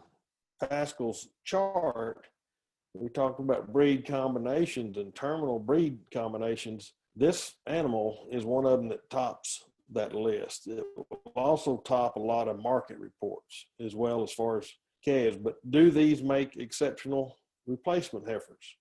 That's the other side. You have to make that decision. Is this going to be a terminal crossing situation where all calves are sold, or are you going to try to make cows out of those Angus Charolais crosses? It changes your breeding program sometimes if that's the decision you make. But breed does have, and even within breeds is what I was trying to get here, it has some difference in what the perception of quality might be in those cattle. Hide color, we talked about hide color for the last 2 days, and it affects perceived quality of animals. Now, if you looked at those 3 animals, and we had all these hanging on the rail last night looking at them on video, you would perceive, most people would perceive this one to have a higher quality carcass than the red steer or the Holstein. In reality, they all had the same quality grade. And so hide color is very deceiving, and it's probably led a lot of people astray in trying to figure out what cattle are going to grade and which ones aren't. We know a little history about this one. Dr. Hale told us that had Red Angus based in it, but that's a Red Angus on an American cross, as Dr. Paschal was talking about, and that makes a pretty good female, and it makes a pretty good feeder cattle. The Holstein, once again, hide color gives them away, but it also lets you know exactly what he's going to do because they're very predictable. This one was a little more muscular because of the testicle that was left in him and those kind of things. But those are all perceptions about how those cattle are going to perform. And we saw that play out in our demonstrations last night. This was some data pulled out of a publication in Arkansas. And Dr. Paschal done some of this with agents down in South Texas. And Joe, I couldn't find y'all's data when I decided to put this in tonight. But looking at breed composition, it is interesting that everybody says black cattle bring the most money. Well, even in this one, the straight Angus cattle didn't bring as much as the crossbred cattle between Angus and Hereford. And the reason being, those are very distinguishable cross, have heterosis, as Dr. Paschal mentioned. And so there's some perceived value in having that cross, and people were willing to pay a little more for them even than they were the straight Angus cattle. In this study, the English or Angus, and we don't know what that, and that's a bad term, it's actually British type cattle, and Continental did not bring as much. In some other work we've seen, these cattle actually outsell the Angus and the black motts. That would be that, perhaps that black nose Charolais or even the pink nose Charolais. Put a little Brahman influence in them, still sold, but better than the half-blood cattle over in Arkansas. And this also shows what health protocols might do for you as well. We'll talk a little bit more about that later. The sex or gender of the calves, steers, heifers, and bulls all bring different prices. And there is a reason for that in our marketing channels. We try to get these animals to where they grade choice. We are in a quality beef market. And so there are differences, as we talked about last night as well, between steers and heifers and bulls. Bulls have a tendency to maybe have more muscle, but they don't normally put as much marbling in their muscle as they would otherwise. So, and this, interesting to me, that black motley face calf probably has a little Brahman in him somewhere down the road, but he's a good steer, heavy muscle, good frame, would probably be a good feeder calf anywhere he went. Now, it also affects the breed type. Notice this is a F1 steer on the left out of a Brahman cow. Dr. Paschal mentioned those and said, these are actually the queens. If this was a female, this would be the queen of the cow herd. That's what we have over here on this side. But when you get the steer mates, they take somewhat of a discount. And so that's where Dr. Paschal's taking, these will take a discount, but you might own them all the way through the feed yard. And in our Ranch to Rail program, these were some of the most profitable cattle when they fed, but it was because they were discounted so heavily when they come off the cow as steers. So think about that. If you're producing them, figure out a way to capture the value of those crossbred steers because they perform very well. And this kind of goes the other way. You got the queen of the cow standing here in a brindle tiger stripe looking cow. but they put a Brahman bull back on them. And I think Dr. Paschal said that probably wasn't the best thing to do in that scenario if you wanted high quality, high value market cattle, because this little bull calf is going to be discounted severely when he goes to town because of perceived performance, quality grade issues, and also where he can go to be fed grain. If he goes north, 3/4 blood, it'd be very interesting to see how many people would take him to the Panhandle or further north to try to feed him. He could be fed in South Texas, Arizona, or California very easily. But once again, those are lower value kind of markets sometimes for those cattle. So not only breed type, but sex of the animal can certainly, and gender can really affect what they do. This was just some data pulled out of that same Arkansas publication. The bulls there were selling at $6 back, and that's across all weights in those cattle. The steers were what they were compared to. The heifers brought $12 less than the steers. And so that was interesting that the bulls actually brought more or received less discount than the heifers did. It'd be interesting to go back and look at that. A lot of the times these bulls are not that heavy, and so they can be castrated and made into a steer pretty quick and change their value if they're not too heavy. If they're too heavy, it gets to be an issue. I'm starting to have the same problem Dr. Hale had last night. Somebody's drawing on my screen.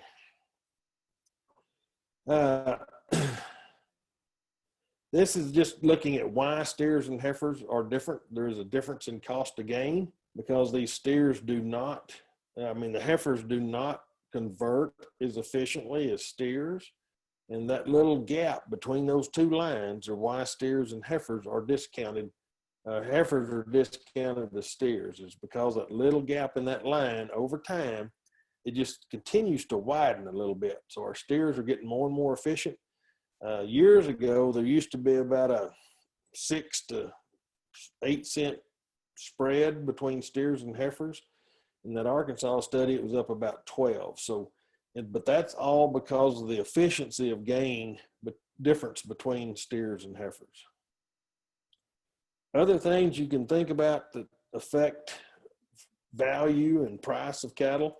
We talked about castration already, but if cattle come in with too much fill, and fill means just gut fill. They've got too much grass or water in their gut when they go to the market.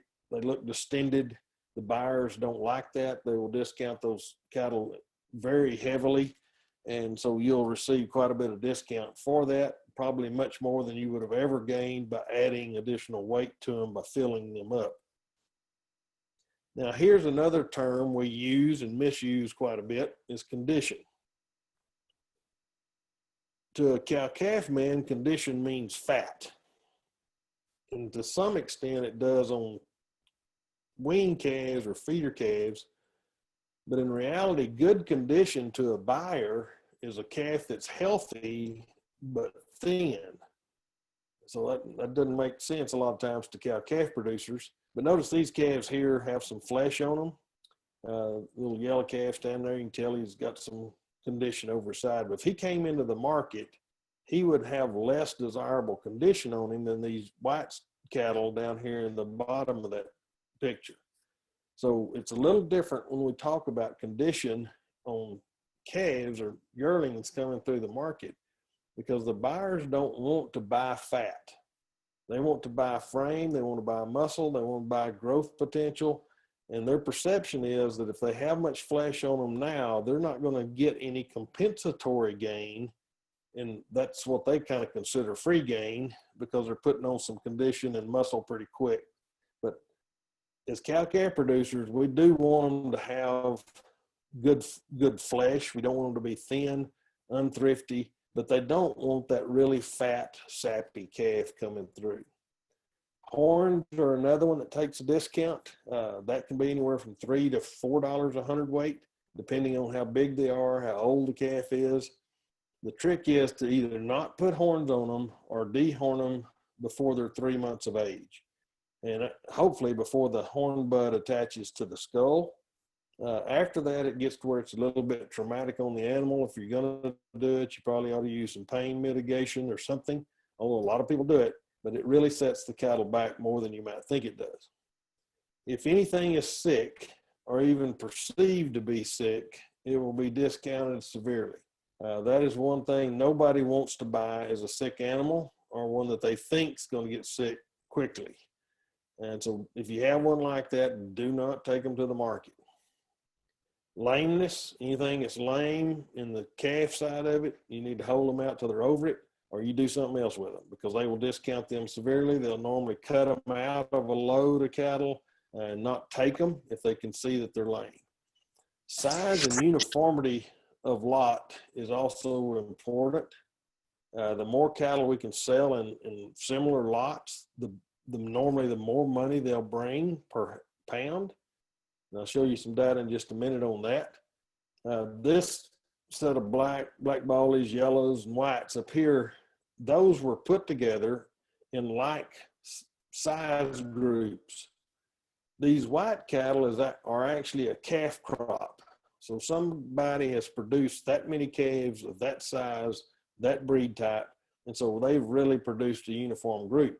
These were pieced together to make a uniform group. So there's a very different strategy there. So if we want to capitalize on that uniformity, we have to produce it at the cow-calf level.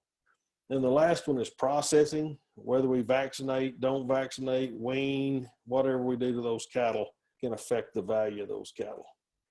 This is just a graph showing as you increase the number of cattle in a marketing lot, they increase in price paid per pound up to about 100 head in a group.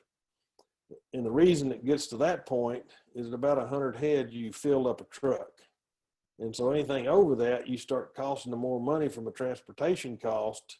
And so you'd have to have another 100 head to make that work.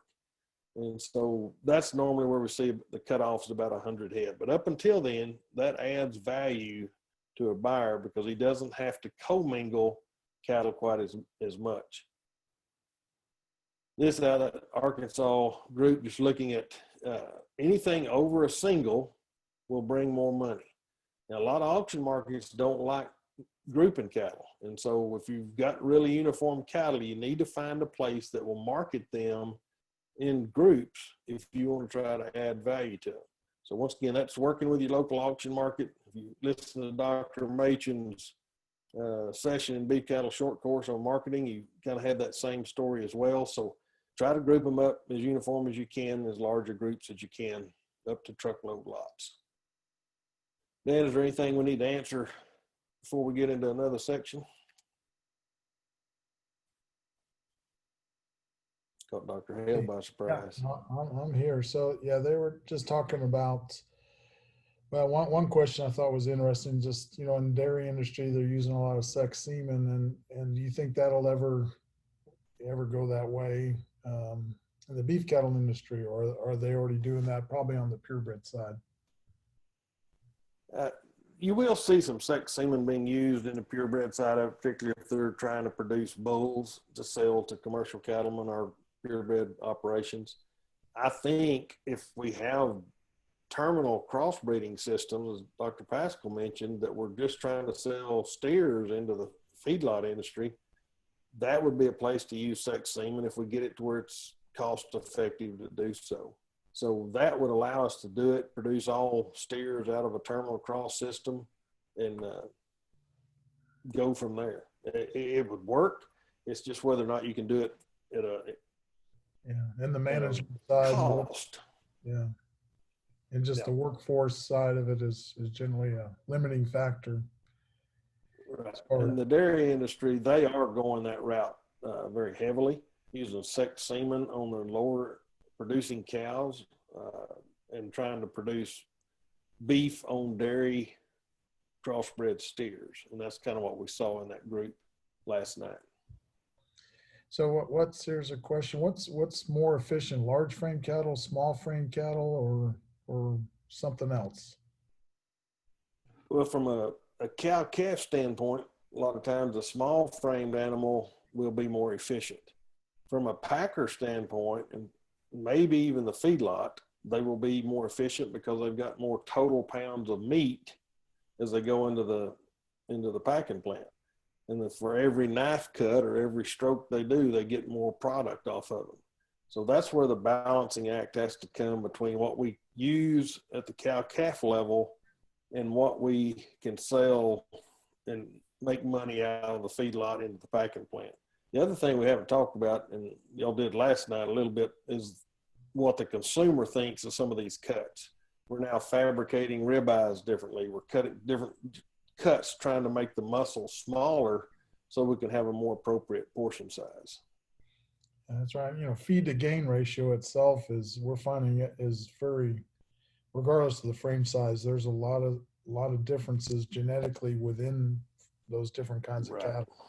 You know, that's a lot the of variation in, the variation in feed efficiency is drastically different even within a breed, certainly across breeds. And so that's where I mentioned earlier, I think we've got a lot of room to try to figure that piece of the puzzle out.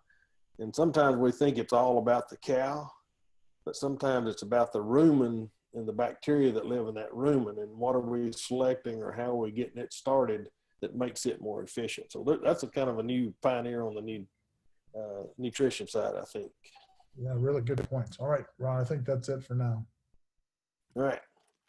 Got a few slides here, and I'll try to get through these pretty quick. We've talked about these a lot in beef quality assurance. I noticed somebody posted a place to find out more information. I think Jason Bagley did that earlier. So if you're interested in beef quality assurance, please go to the texasbeefquality.com website and find out more information there.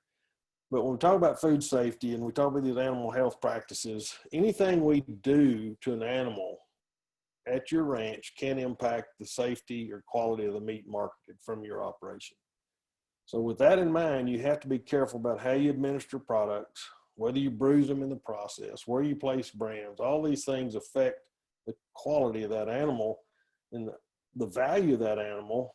And if we do it incorrectly, it can also affect food safety from a residue standpoint.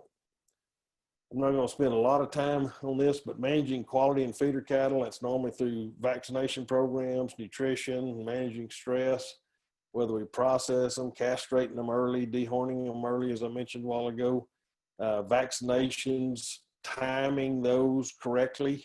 A lot of people put vaccines in cattle, but they don't have the timing right. They don't have the right components in the vaccine. So it's not just as simple as going out and buying a 4-way or 5-way blackleg or 6-way or 7-way and putting an animal and assuming you've had all their vaccinations. You need to learn a little more about that, and we have a lot of programs, chute side management, veterinary input into that process is very valuable. So make sure you get your health program lined out right. But all of these things affect the perceived value and quality of feeder cattle. And this is just looking at the health protocol part of it. And I'll bring a little more. VAC 34 is actually just vaccinating the calves 3 to 4 weeks prior to weaning. That's a very simple program. And so if you can get your calves up and cows up prior to weaning your calves, give them a shot, and then market these cattle somewhere that will identify them and have buyers looking for these cattle, that's probably the best return on your investment of anything we do from a health protocol standpoint. So if we do that correctly, they're normally vaccinated at branding and maybe 3 to 4 weeks prior to. These calves sell at a pretty good premium. The VAC 45, they've had 2 rounds of vaccinations and been weaned for 45 days. And those premiums range on average between $4 and $8. There are some places you can get more for that. That some of you may be familiar with Net Bio. They show somewhere between a $12 and $15 premium to local cattle going through that. So look for opportunities to add value by managing your health protocols, but also market what you do so you can capture it. This is just a screenshot of some stuff at Superior Auction of different value-added programs. We mentioned some of these earlier, the non-hormone treated cattle. There's all these VAC protocols or verified programs, certified naturals, verified naturals. There's feed companies, genetic merit programs, GAP certification. All of those are available to you. We're not going to go through what all those mean, but there's some are genetic-based system up here that's progressive genetics, genetic merit programs. So if you're doing some things, try to market through one of these programs. And like I said, this is truckload lots that they're dealing with. So it may not fit you as a small producer, but try to find somewhere that's marketing those cattle, or collaborate or cooperate with somebody that is. This is just looking at all of the vaccination protocols that Superior has. They got a VAC 24, 34, 34 plus, 45, 45 plus, 60, and VAC Precon. So each one of those numbers from 45 and 60 is days weaned. VAC Precon or calves have been purchased, preconditioned, and receive these vaccination protocols, and they can go back in. But you can find these on their website. And a lot of places that are doing value-added calf marketing, you have to follow normally a VAC 45 protocol. And we talk about quality, and we're not going to spend much time on this, but injection sites given in the wrong location can create a food quality issue in particular. If given at the wrong time, it might be a food safety, but for the most part, cow-calf producers are just going to cause tissue damage in the muscle. If this was an antibiotic given in the wrong location, it actually used to be labeled for that route of administration, but we discovered it was causing some issues and moved it to subcutaneous. So anytime you put something in a muscle, it's going to cause some issues. So make sure you're using products in their labeled route in the right location. And any kind of intermuscular shot needs to go up here in this little green trapezoid looking thing. That's all muscle tissue right under there. And so any intermuscular shot has to go there. Subcutaneous shots can, but they can also go here and probably behind the foreleg. This is another antibiotic given in the muscle. That one is labeled for subcutaneous, but you get it in the muscle, it causes great tissue damage. And so just follow label directions, do what you're supposed to, and you won't cause these issues. These little round circles are actually injection site lesions that were found in a roast beef sandwich. I think it was an airport in Denver, if I remember the story right. Luckily, somebody in the industry found it, took pictures of it, and didn't get served to somebody else. That just goes to show one lesion affected all these slices of roast beef. But think how many other ones on either side of those that went out of there on somebody's roast beef sandwich that had a lesion in it. So those were in the round of an animal. This was actually a 7-way clostridial vaccine given these calves at 50 days of age. They harvested these calves right at 400 days of age, and that lesion was still in them. It does not go away. It just creates a callus and stays there. That was a clostridial. Not only does it affect the area right around the lesion, but it also affects the tenderness of that product at least 3 inches away from that lesion. So we have to make sure we give these products right. And that's why we do so much training on animal health practices and products and where we give them, how we handle the vaccines. And the handling the vaccines is important because it creates better immunity. And if they don't get sick, we don't have to treat them with antibiotics. So we cut out we're more judicious in the use of our antibiotics. We don't have to stick as many needles in the animal. So it all goes into preventative management of those cattle, trying to keep them from getting sick once they leave the cow-calf operation. And parasites were mentioned earlier. We try to keep the internal and external parasites off cattle the best we can. It improves performance, it improves hide quality, and allows us to do what we need to do with those cattle. All right. Dan, have I gone way too long? I don't even remember when I was supposed to stop, which is terrible. You're I think I'm getting. Yep. I'm getting up on it, aren't I? 2 minutes. Yep. All right. The bovine respiratory disease is the thing that plagues our industry. And so everything we can do to stop this animal from getting bovine respiratory disease, and that comes back to colostrum intake, how the cow was fed while that calf was in utero, whether or not they were exposed to BVD in utero, how they were handled in their health program pre-weaning, temperament of the cattle, pre-shipment, whether they're preconditioned, vaccinated, nutrition. Then we get over here to all these things post-weaning, and those are mostly stress factors, except for nutrition here as well. But all of those can affect feline performance, health, and carcass quality. So that's why total herd management is so important in preventing bovine respiratory disease, which has a huge impact on quality. And this comes out of our old Ranch to Rail program as well. But if they get sick, well, I'm going to skip that. We're going to go into the ones with actually our data. The cattle that got sick, of course, you had a higher death of loss. You'll have healthy cattle that die in a feed yard, by the way. They don't all live. But those that got sick had lower rates of gain, increased cost of gain, of course, increased medicine costs, as we're talking about preventative health programs, and had about $100 difference in income or profitability between the sick and healthy calves. And that's pretty consistent. Iowa's done some work, several other universities have done work, and it comes out about the same $100, $90 to $100 every time. The other part of that, it affects their quality grade. So if cattle ever get sick, they don't grade as high as they would have otherwise.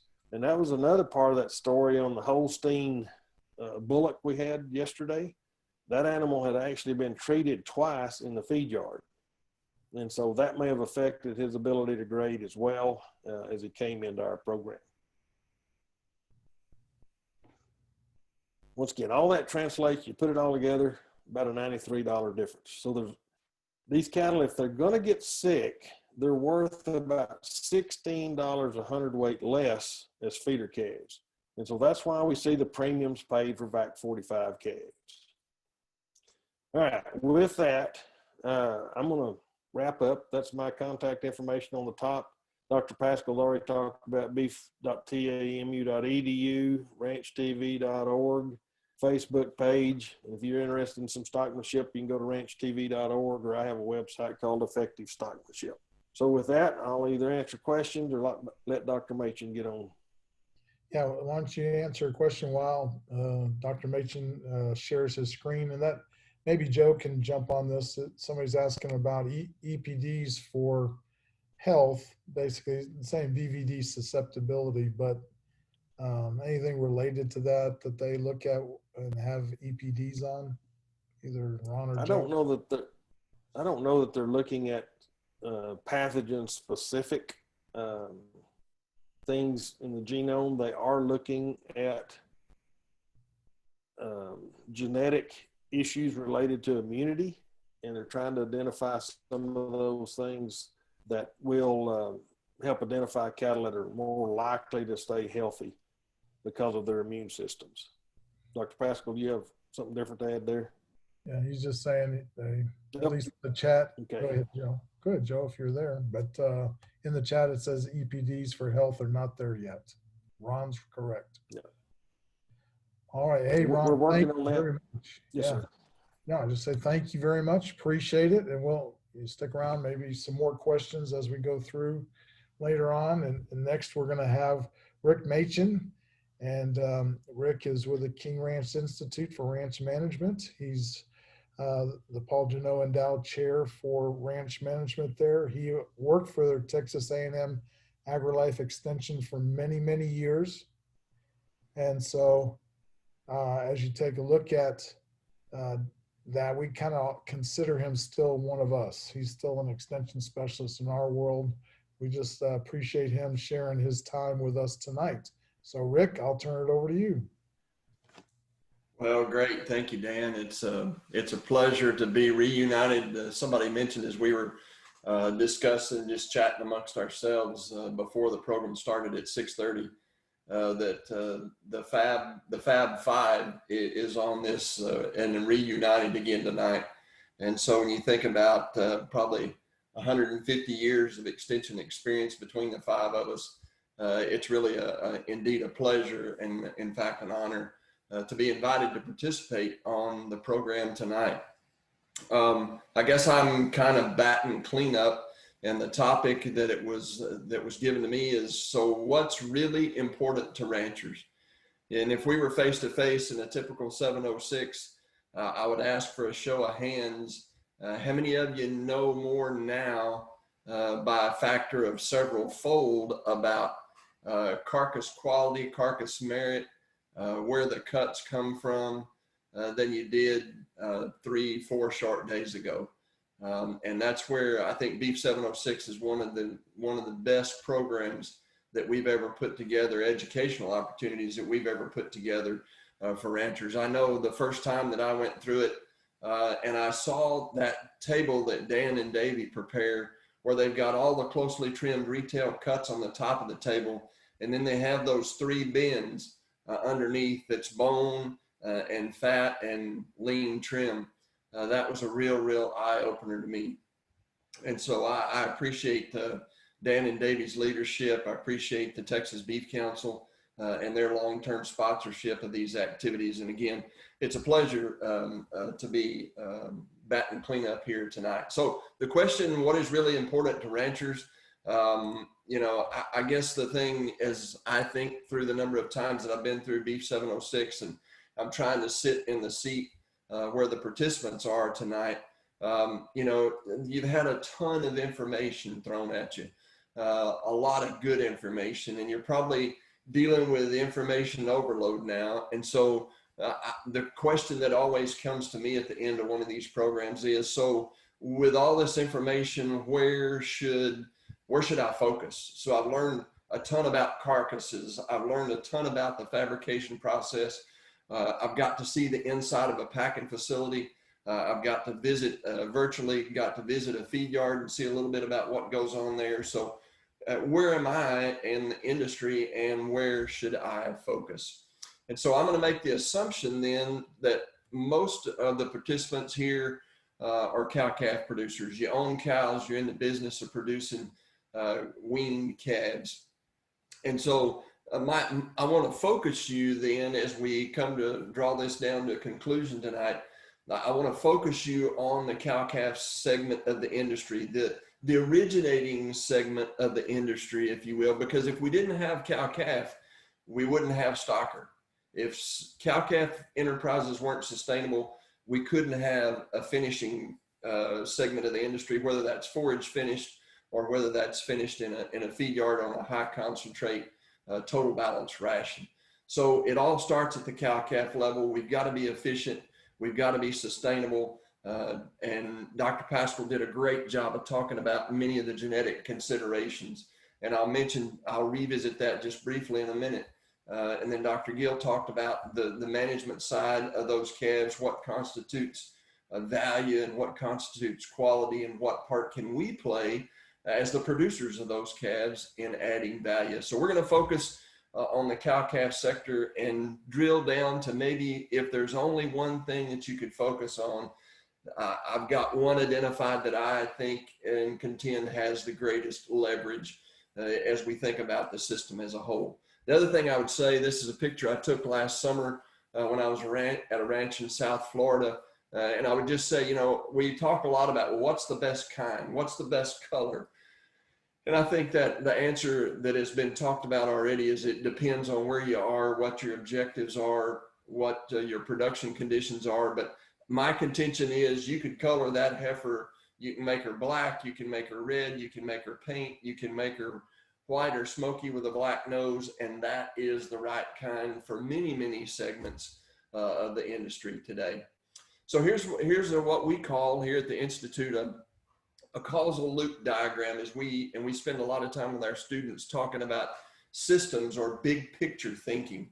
And so this is a graphic that was put together that kind of brings economic viability, social responsibility, and environmental stewardship together. And I just put it in here, not for you to try to get your mind around it, but just to make the point that the beef industry is a very large, complex industry. As we think of everything from cow-calf and all the considerations that go into that segment of the industry, and then we move to a stocker grower phase, a feed yard phase, or a finishing phase, and then certainly all that's involved from the time we harvest those cattle until we get that high quality protein product either in the hand or on the plate of the consumer. It's a very large, complex industry. And it's easy to get overwhelmed with, oh my goodness, what should I be concerned about? There's social considerations, there's low stress stockmanship and stewardship considerations, there's genetics, there's nutrition, there's health. And I'm just overwhelmed by all the things that are out there for me to consider. And so I think the point that I would make here is we need to focus on and manage those things that are manageable. And so I prepared a couple of lists here.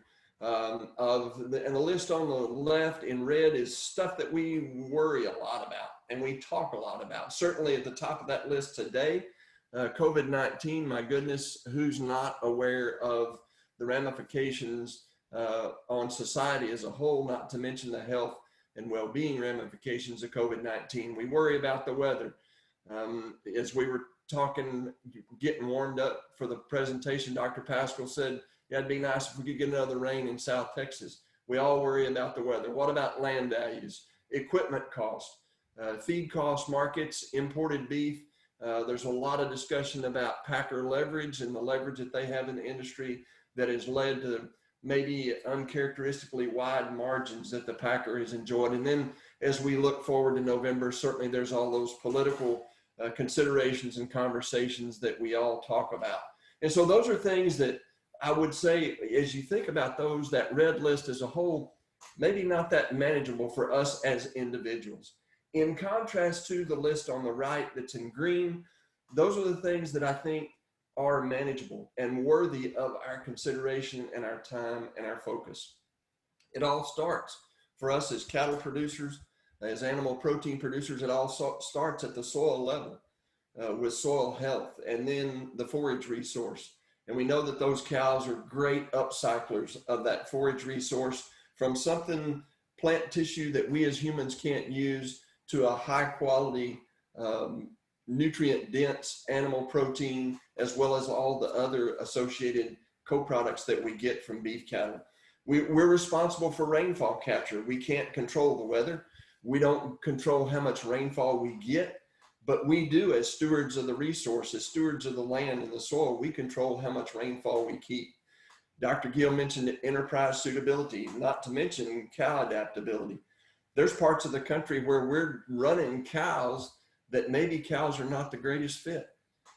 There's other parts of the country where maybe they are a great fit and we're not running cows. And he talked about cow adaptability and the fact that, I think Dr. Paschal showed the trend that over the last 20 or 30 years, we've made cows bigger and bigger and bigger in terms of mature size. And some of the breeds, we've made them more, given them greater genetic potential for milk production, and size and milk production come at a cost. And so at the same time, if you look at industry average weaning weights, they haven't changed appreciably over the last 20 plus years. So we got a bigger production unit in terms of the cow. She's bigger, mature size. She can produce more milk, but yet the pounds that we're weaning per female exposed maybe haven't changed that much. Stocking rate, fed feed required, whether that's out of a bag or a bale, that adds cost. Reproduction is something that we as managers of the cows are solely responsible for. And ultimately it gets down to, and we'll come back to this as we conclude, it gets down to what's my unit cost of production. That's ultimately the determinant of my sustainability as a cow-calf operator and my profitability as a cow-calf operator. And then Dr. Gill just did a great job of talking about the factors that affect marketability of these feeder calves. So from a systems thinking perspective, the big picture thinking, where's the leverage for the cow-calf producer? If we put in the middle of this particular slide, profitability and sustainability of a cow-calf business or enterprise, I've just listed a few of the major contributors to profitability and sustainability. Dr. Paschal again did a great job talking about genetics. Dr. Gill talked about health and marketing. We could have a whole nother session talking about nutrition, but my contention is that real leverage for the cow-calf producer is reproductive performance. For if we don't get cows bred and calves born and on the ground and weaned, then what difference do those other factors play? If we have no calves, then what difference does genetics make? Nutrition, health, marketing. So my contention is for the cow-calf producer, reproductive performance is one of the great high leverage management opportunities that we have as cow-calf producers. I went to the literature just to substantiate my thoughts, and so I'm just going to pitch these quotes from the literature. Smith and others in 2005 said reproductive efficiency is the most important factor impacting the economics of a cow-calf operation. Glaze in 2011 said reproductive efficiency determines to a great extent the profitability of the beef cattle enterprise, specifically the cow-calf enterprise. Trickle and Williams, way back in 1977, said the economic value based on their data of reproduction for the cow-calf producers was 5 times greater than the economic value of growth.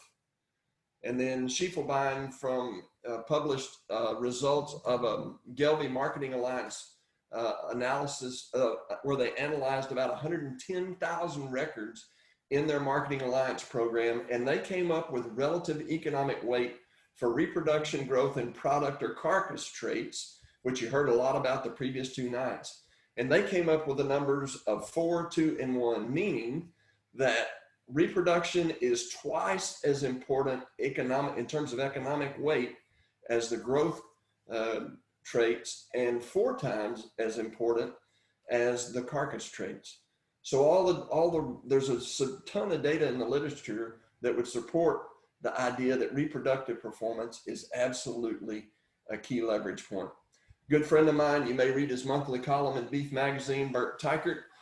He said one time, reproduction is what the ranch has to sell in relation to the size of the cow herd. Very simple definition. I've got 100 cows. Reproduction is how many calves I get to the marketing window every year. And then Stan Beavers, longtime extension economist at Vernon, who's now on staff with us here at the Institute. He's often, I've heard him say it 100 times in the discussions of key performance indicators and cow-calf economics. He says it so very eloquently. In the grand scheme of things, relative to management, just give me 1 more calf to sell. You can increase weaning weight 5 pounds. We can do this, we can do that. At the end of the day, just give me 1 more calf to sell.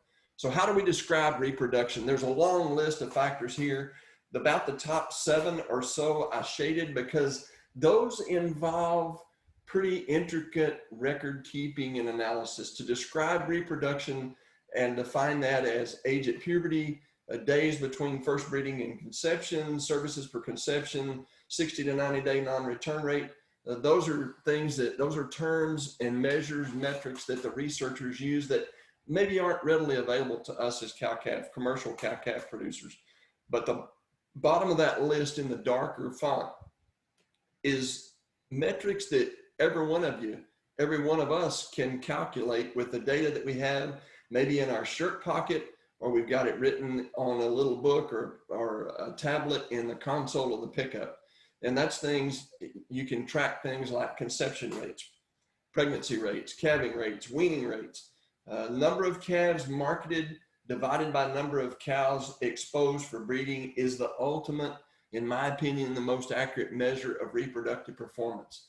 And then what I consider to be the gold standard in terms of reproduction is how many pounds did I wean per acre that I grazed. My factory is really that forage resource out there that the beef cow is going to graze. And if I can harvest more pounds per acre, that puts me ahead in the game. And obviously there's an environmental component there as you go from far west Texas to far east Texas, where a typical stocking rate might be 4 or 5 cows per section per 640 acres in some of the tougher country in far west Texas, to maybe on the other end of that spectrum, maybe an animal unit per 3 or 4 acres year long in East Texas, where we've got more rainfall, more productive soils, and more annual rainfall. So that to me is the gold standard. Pounds weaned per acre grazed is to me the ultimate maybe description of reproduction. I'd be remiss if I didn't point out here that obviously nutrition has a huge component and is a huge contributor to reproductive performance. We need to monitor and we need to manage body condition score. I put a copy of the first page of the K-State body condition scoring bulletin on this slide just because it's color. And I thought it looked pretty. We've got one, Texas A&M's got one, probably one of our most popular extension publications You can find it on that beef.tamu.edu website, complete with pictures in there of all the different body condition scores from 1 to 9, 1 being extremely thin, 9 being obese. But the point that I want to make very quickly is look at the data in the upper left-hand corner. This is some Kunkel, Ray, and Sand data from Florida. There's some great old data from Sprott and Wiltbank collected at Beeville, Texas, that looks much the same. And so what you have is the body condition score at calving across the bottom from 2 to 7. So from relatively thin to a very nice fleshy cow and a body condition score 7. And you see the almost linear response in reproductive performance as we improve body condition and improve nutritional status of those cows at calving. I participated with Dr. Jason Sire on an article entitled "The Value of Reproduction" in our spring newsletter. And in that, we wanted to make the point of reproductive performance. And our newsletter goes out to a lot of folks across the country. So we thought we'd be remiss if we just focused on a Texas database. So what we did, just to have some numbers for the sake of argument, we took 2 databases basically at polar ends of the Great Plains, a Bowman and Sile database from Montana, and then Dr. Wixey's database that was collected in South Texas back in the mid-90s. And again, it's the same relationship that you just saw in the bar graph. The blue diamonds was the data from Montana. The gray triangles was Dr. Wixey's data. And we just said, we're just going to take an average of these 2 databases from both ends of the Great Plains. We're going to take an average of those databases, and that's going to be the data we're going to use for the sake of the argument as we try to impress upon our readers what the value of reproduction was. So if you go back and look at that data, as we change from a 3 to a 4 body condition score at calving, there was if you look at the average of those 2 databases, about a 17% improvement in conception rate. As we move from a 4 to 5, another 12%. And then as we move from a 5 to a 6, about another 5% in the average of those 2 databases. And then on this slide, we've got a cow that's a pretty typical body condition score 3, and a cow that's a typical maybe high body condition score 5 or body condition score 6. And so the difference in reproductive performance of those 2 cows in those conditions at calving would be, you can add the numbers up. It's about 34% difference, expected difference in conception rate based on the average of the 2 databases that we used in this analysis. So stay with me here. Just I want to explain the math behind this so you can understand the next slide that's going to come up. So change in expected revenue is one method to estimate the value of reproduction.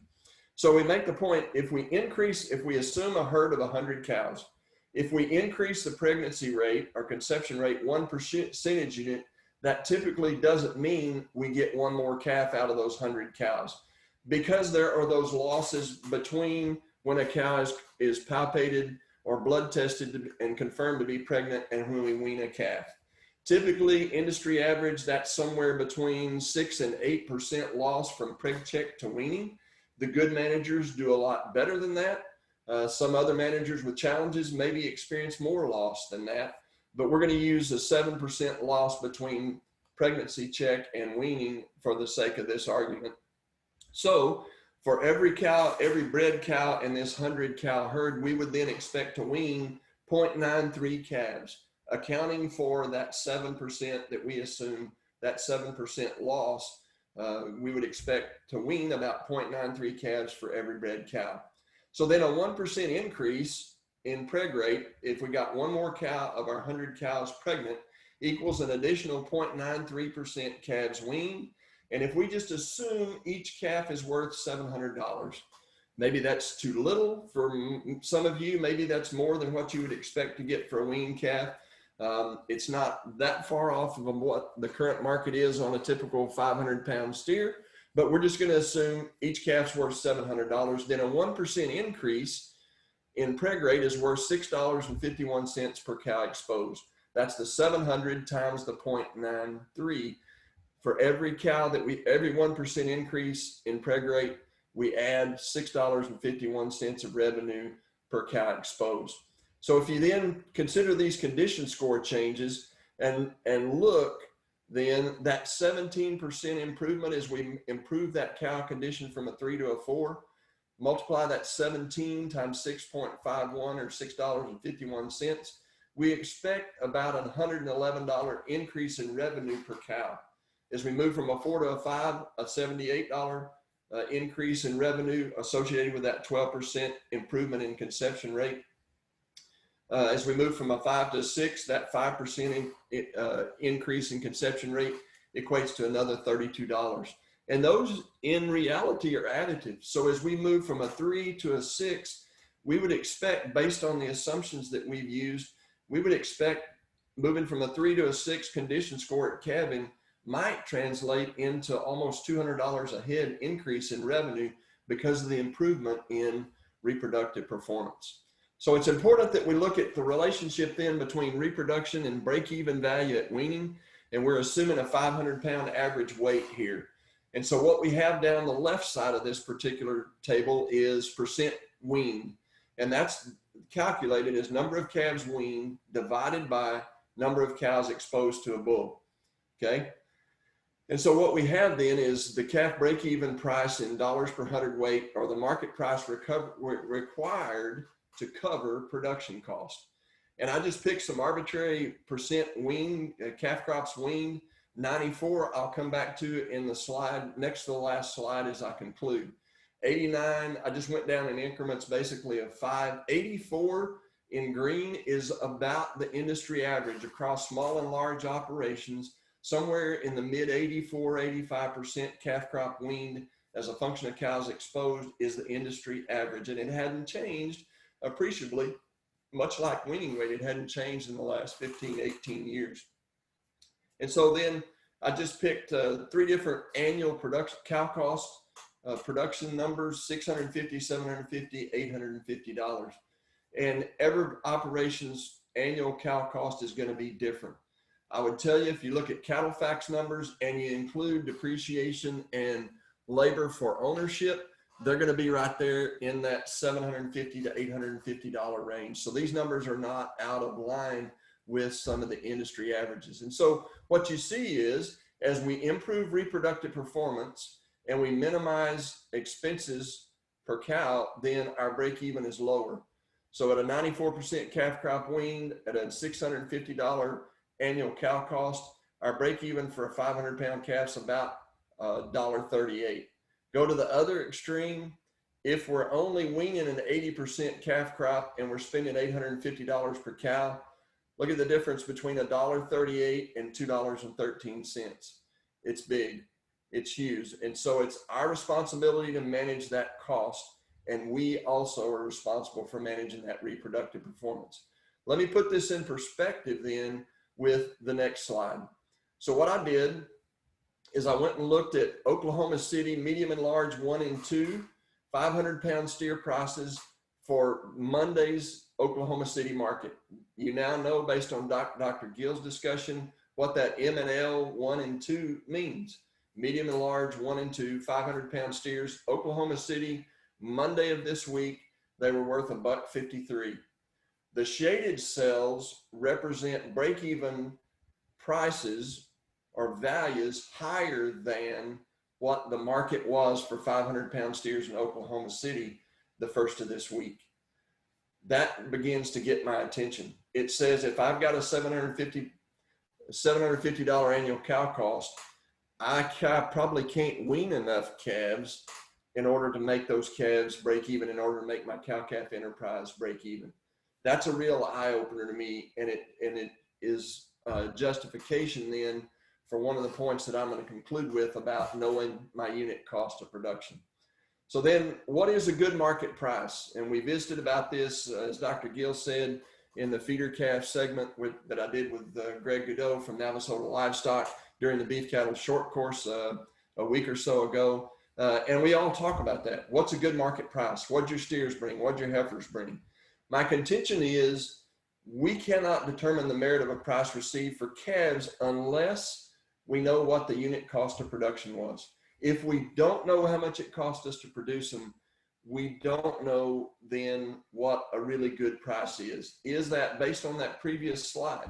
If we go back, if our unit cost of production is $1.60, you know, and calves are bringing $1.53, $1.53 is not a very good price.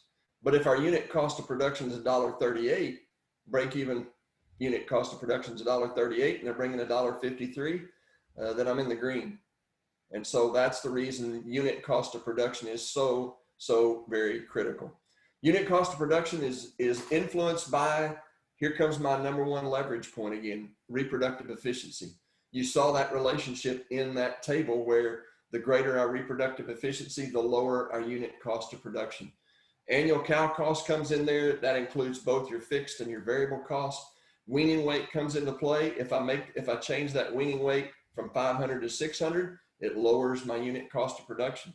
If I reduce that weaning weight, then it raises my break-even cost for those calves. And again, weaning weight, annual cow cost, and reproductive efficiency, my high leverage point on which I want to focus.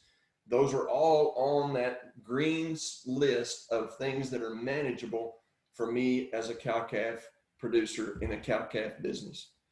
I want to conclude that this is the next to last slide, and I want to use this to drive home the point that Dr. Gill made. Many of you might not think that cow is very pretty.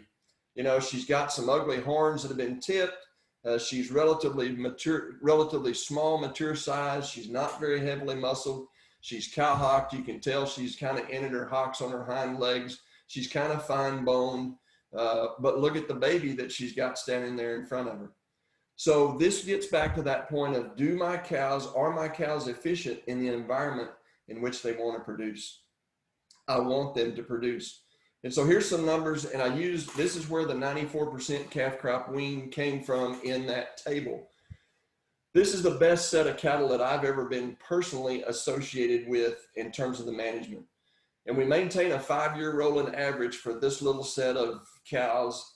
And the 5-year rolling average is a 94% calf crop wean, an average across steers and heifers of about a 455 pound weaning weight. These cows on average have about a 350-day calving interval, meaning they're backing up, most of them will back up a day or two or a week every year in terms of when they get bred.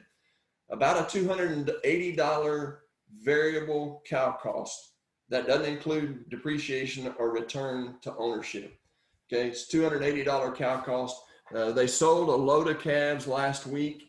They hit right there at that average across steers and heifers. They averaged about they averaged about 455 pounds across that mixed load, and they dollared out $1.53 was the average. And so their average value last week, not accounting for marketing costs and beef checkoff and those kind of things, $688. And so my contention is the driver for that economic success of that operation is reproductive performance. That 94% 5-year rolling average, 94% calf crop wean is what makes those cows tick. Are they pretty? No. We made the right choice, I think, with bulls. You see the black bull there in the background. We turned the calves black. We've made them better than their cows. That's that complementarity that Dr. Paschal talked about earlier. And so again, it gets back, I contend, and what I want you to focus on and take away is I've learned a ton about the beef industry, especially that far end of the beef industry that deals with the feed yard and the packing plant and the fabbing of those carcasses. And that's valuable information. It will broaden your appreciation for the other segments of the industry. But as you get up tomorrow and think, now I went through Beef 706 and what's my takeaway? I hope your takeaway is I've got to focus on reproductive performance if I want to be sustainable and profitable as a cow-calf business. That's my 2 cents. I got one last infomercial. From here at the Institute, our annual Holt Cat Symposium is going to be virtual and it's going to be free for the first time ever. That's going to be the end of October. And our newest lectureship, which we got to do once before the COVID pandemic set in, is entitled Managing the Cow-Calf Business Lectureship. It was a huge success. We sold it out, and we have a waiting list for the next one that's going to happen in mid-April of next year. There's our website. My contact info was on the first slide, or you can find my contact info there at our website. With that, Dr. Hale, I am again, very appreciative for the opportunity to be included in this. It was great to be with you guys again, and I would entertain any questions. I'm going to hang around online for a little while if there's any questions, but awesome. Thank you. Ron's been taking care of a lot of the questions, but the last question Good. is, what is the average productive life of a cow you use for figuring cow cost? I'm assuming that you're using total cow price and annualized it. Yeah, so it depends. You know, Dr. Paschal talked about how especially hybrid Vigor adds to life expectancy. And he talked about that the Brahman influence cows are known for being, for having tremendous longevity. I've got a picture when I was out in the far west district at Fort Stockton. I've got a picture in my library of a 25-year-old longhorn cow that had just weaned her 23rd calf. That's an extreme. Most of the time, you know, we're going to depreciate these cows out over 5 years. I'd say an industry average cow life expectancy, probably in the 9 to 10, maybe 10 plus or minus 2 years. Okay, good. Anything else out there? Put it in your chat.